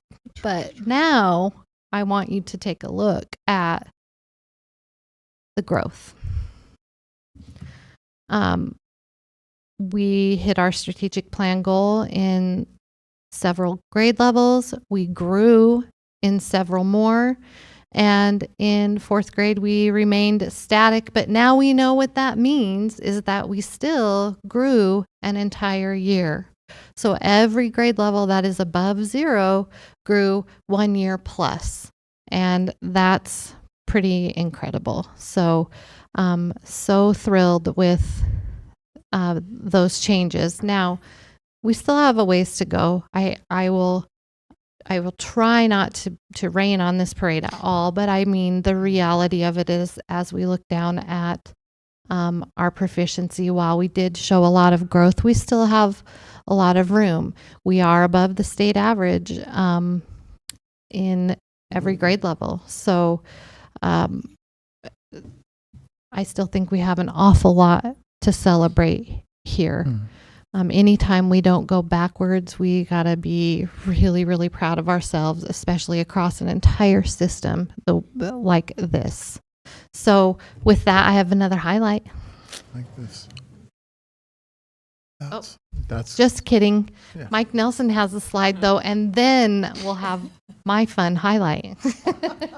It's very simple though. Again, everything that you've been looking at is non-cohort at this point. We also are taking a look at how our students are performing when they consistently remain enrolled within our system. So this gives us an opportunity to take a look at, okay, how are our kids growing year to year? Everybody that you see in here is representative of cohort. So if you look on the left-hand side, the very first row shows grade 3 to grade 4. Those are the exact same students. No extra students in grade 3, no extra students in grade 4. It's the exact same group of kids who took both the ISAT assessment in grades 3 and 4. What you see there is that they grew an average 25 points. Unfortunately, in that particular case, the state would say a typical student would grow 41.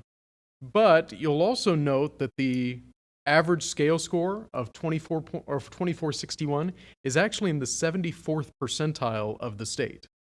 Can you say that again? I'm sorry, you lost me. So the score right here of 2461, that number puts our students at the 75th percentile for mathematics in the state. So they're coming in high, they're staying high. I got you. They started high. But when you're a little bit higher than typical, your growth is not going to be as common. However, look at the remainder of green on the screen, especially in English language arts.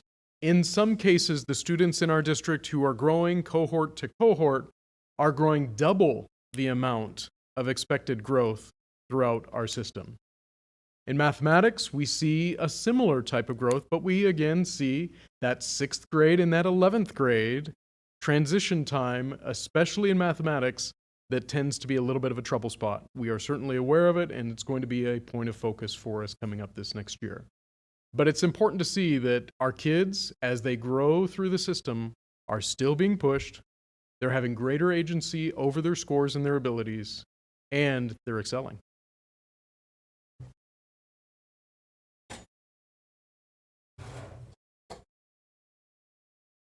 And for a highlight, from Lakes Middle School, this is a quote from Principal Bankston, just that this is quite possibly the highest achieving class to leave Lakes in the last 25 years. Their ISAT growth has been remarkable.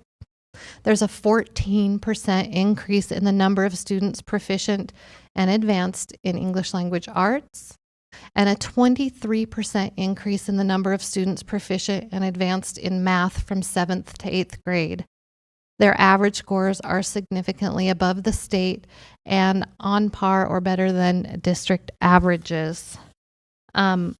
They're so darn excited at Lakes Middle School, and I think we're just so proud of them. They've worked so hard, and what Principal Bankston said was, we needed this.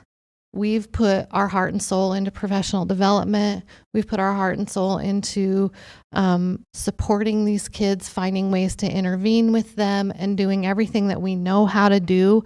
And it's felt like year over year, we just haven't quite gotten there. And this was the year where we finally saw the fruits of our labor and the kids' labor too.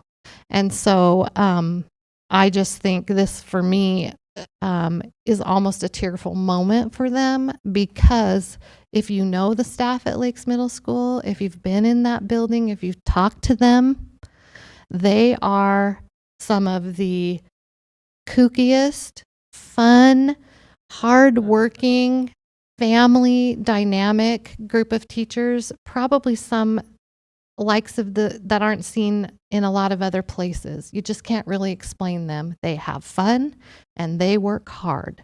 And so to see this is just really, a hands up and a jump up and down with them, and kudos. So really, really excited about this growth. They also talk a lot in their statement about that intervention time. You may remember they were one of 2 buildings that were working with response to intervention and that RTI scheduler tool.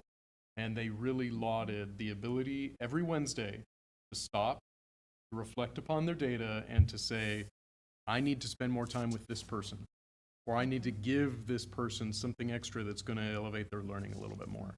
We're going to now see that same practice in all of our secondary schools.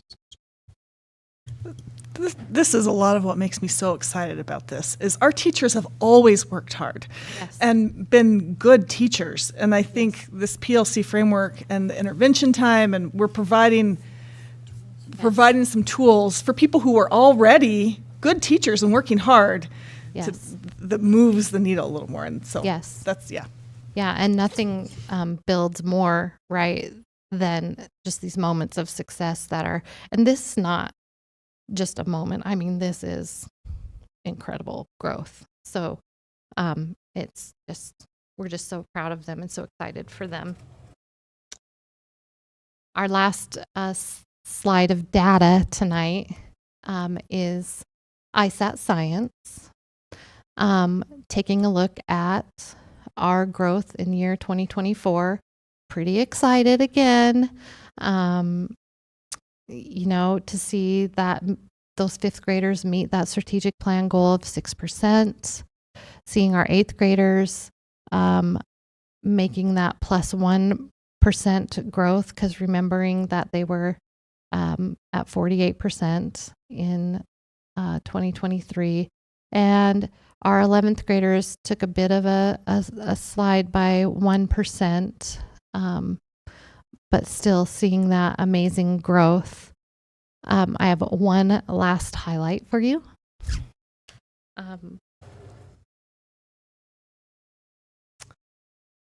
Sorensen Elementary, they wrote a bit of a response to me, and I will include that as well in your board notes, but didn't want to read that all tonight given where we're at. But this is from the 5th grade team. They said, I think the student success on the 5th grade science ISAT is due to our belief system, essential standard identification, and the doing of science, which they've termed best day evers. So in that letter that I'll send to you, they do dig pretty deeply into what they believe in their belief system and their belief of integrated science, and that students really are natural scientists. They love it. They're curious. And when you harness that, you see great things. So looking at our science in 5th grade, Dalton Elementary, 14% growth. Hayden Meadows Elementary, 14% growth. Sorensen Magnet School, 22% growth. That's just incredible. And then overall as a school district, 6% growth. So we're just incredibly proud of the work that they've done. So we will stand for any questions.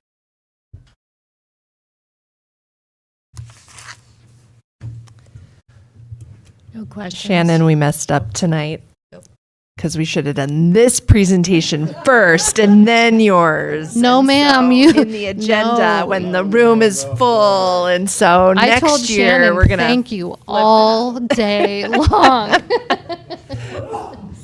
Thanks, Shannon. Which For going Shannon? I mean, first. of course. I mean, not to negate any of that, of course, but this is the good stuff, which drives the budget stuff, which drives the incredible work on a big, long, hard year with lots of decisions. Yes. Yeah. And we started so good at the beginning of the year with the PLC work and, all that. And so to end kind of with some of this We is got just a lost good in the thing. middle, friends, but we came right on back here. And then plus, if you cry, we all cry. Right. You know that. It's I a girl know. thing. So maybe it's a boy. I've yet to see. I agree. I think we just have so much to celebrate. And I really feel like our train is on the tracks and we're rolling and we're going to keep going. So excited. But questions? Well, I don't have a question. Go ahead. Some of these numbers are remarkable Mhm. because 5% is a great goal. 3 to 5% is always is. what we kind of strive for, but to have these goals, Yes. these numbers, and even the numbers where we didn't quite hit it, I think there's so much to gain from having this data Yes. that going forward, that's going to take us to continually make that progress. So well done, everyone. And, Yeah. that's just really super exciting. I wish we had more folks in the audience that we could say thank you for your hard work. Well and done, what you do for Fernand, us. and share that Yes. with the whole district. Yeah. No, and thank you because we know that if you build it, it'll happen, right? And we did that I love that the teachers really got on board with encouraging the kids all year, like, hey, this is important. This tells us what you're learning, and we need this data, and that they really got on board with that. And I think that really contributes to making a huge difference. Yes. So well done, I everyone. agree. Yeah. Thank you. Any other questions? Huge kudos. No questions. It's a great. Is this a great way to finish? It is. Just close. We are doing Well, it's it. certainly No. a long way. It really So wrapped it's- up. Everything's so granular that you have a lot of the building blocks, it seems like. So very cool to be able to harness that. So kudos, everybody. Thanks for being here tonight. Thank you. Terrific. All right, we're gonna make this happen. There is a consent agenda before us. Is there any questions or discussion on any of the items of our consent agenda? All right, is there a motion to approve tonight's So moved. consent? Is there a second? Second. All in favor? Aye. All right, consent agenda. There is policy 4200 here, which is school support organizations. This kind of came out of the facility rental fee process. Is there any discussion on this? I think they all did kind of come out of those. These are all first readings that Yep. we're sending out. And so if we want to, unless there's any questions, discussions, we could send all 3 of these policies out to public comment. Just to break it I into that. move to send policy 4200, school support organizations, policy 4225, equipment usage, and policy 8110, safety busing, out to the public comment period. I'll second. All in favor? Aye. Aye. Against? All right, so all will move. There's a second reading here for our wellness policy. There was one public comment attached to that. Trustee McAndrew, I think you followed up with a question on that as well. And so is that something we want to tweak as far as? I would like to tweak it. I agreed with this. I thought it was teaching elementary schools and having parents bring in one item. I mean, sometimes it could be grapes and something else, but I think that's a bit too rigid. Yeah. Yeah, if it's the pleasure of the board, the specific update to the policy that's presented isn't that section. So an option that I would recommend is perhaps approving the policy as presented, and then we will go back to that other section and update it as we discussed and bring that back out to you for approval at a future meeting. So what? So you're going to. Oh, okay, because you're saying that's not what we were updating. Correct. Okay. It just got. It was just a comment Picked up. that is a. Yeah. It, Okay. as Jeff, I think, answered that question. Back in the day when you approved this policy, it was a model policy from school boards, and that was a school board recommendation. It is not a requirement that you can't have cupcakes coming into your school. As long as you're not selling the item, the USDA does not supervise that. So yes, I think we can go back and modify and add that specific wording to this policy. But I think it would be great if you would just approve this one with those current changes. The comment wasn't even towards those changes. So, Okay, so could we move to approve policy 8200 and also advance it to the public comment period again with the new wording, or do we want to bring it entirely back next month? Yeah, I think the easiest thing would be to just approve it tonight, and then we'll bring you back a new one, another one. Next month. Okay. Okay, so then I move to approve policy 8200 wellness policy, and it'll come back again. Is there a second? Second. All in favor? Aye. All right, so you'll bring it back to us. Policy 9810 here, no public comments. This is the one word change in the magnet school policy. Is there a motion? I make a motion to approve revisions to policy 9810, creating, maintaining magnet school as presented. Is there a second? Second. All in favor? Aye. All right, that policy passes as well. There's some additional information for us. There's 2 future dates. The 24th will be our budget adoption and board of trustees. Shannon will have questions, and thank you again for all your work.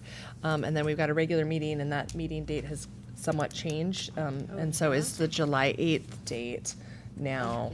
And so Ms. Southwick has informed us of that, but just for the public. And is there a motion to adjourn tonight's meeting? So move. Second. All in favor? Aye. Aye. Thanks, everyone. What a great night.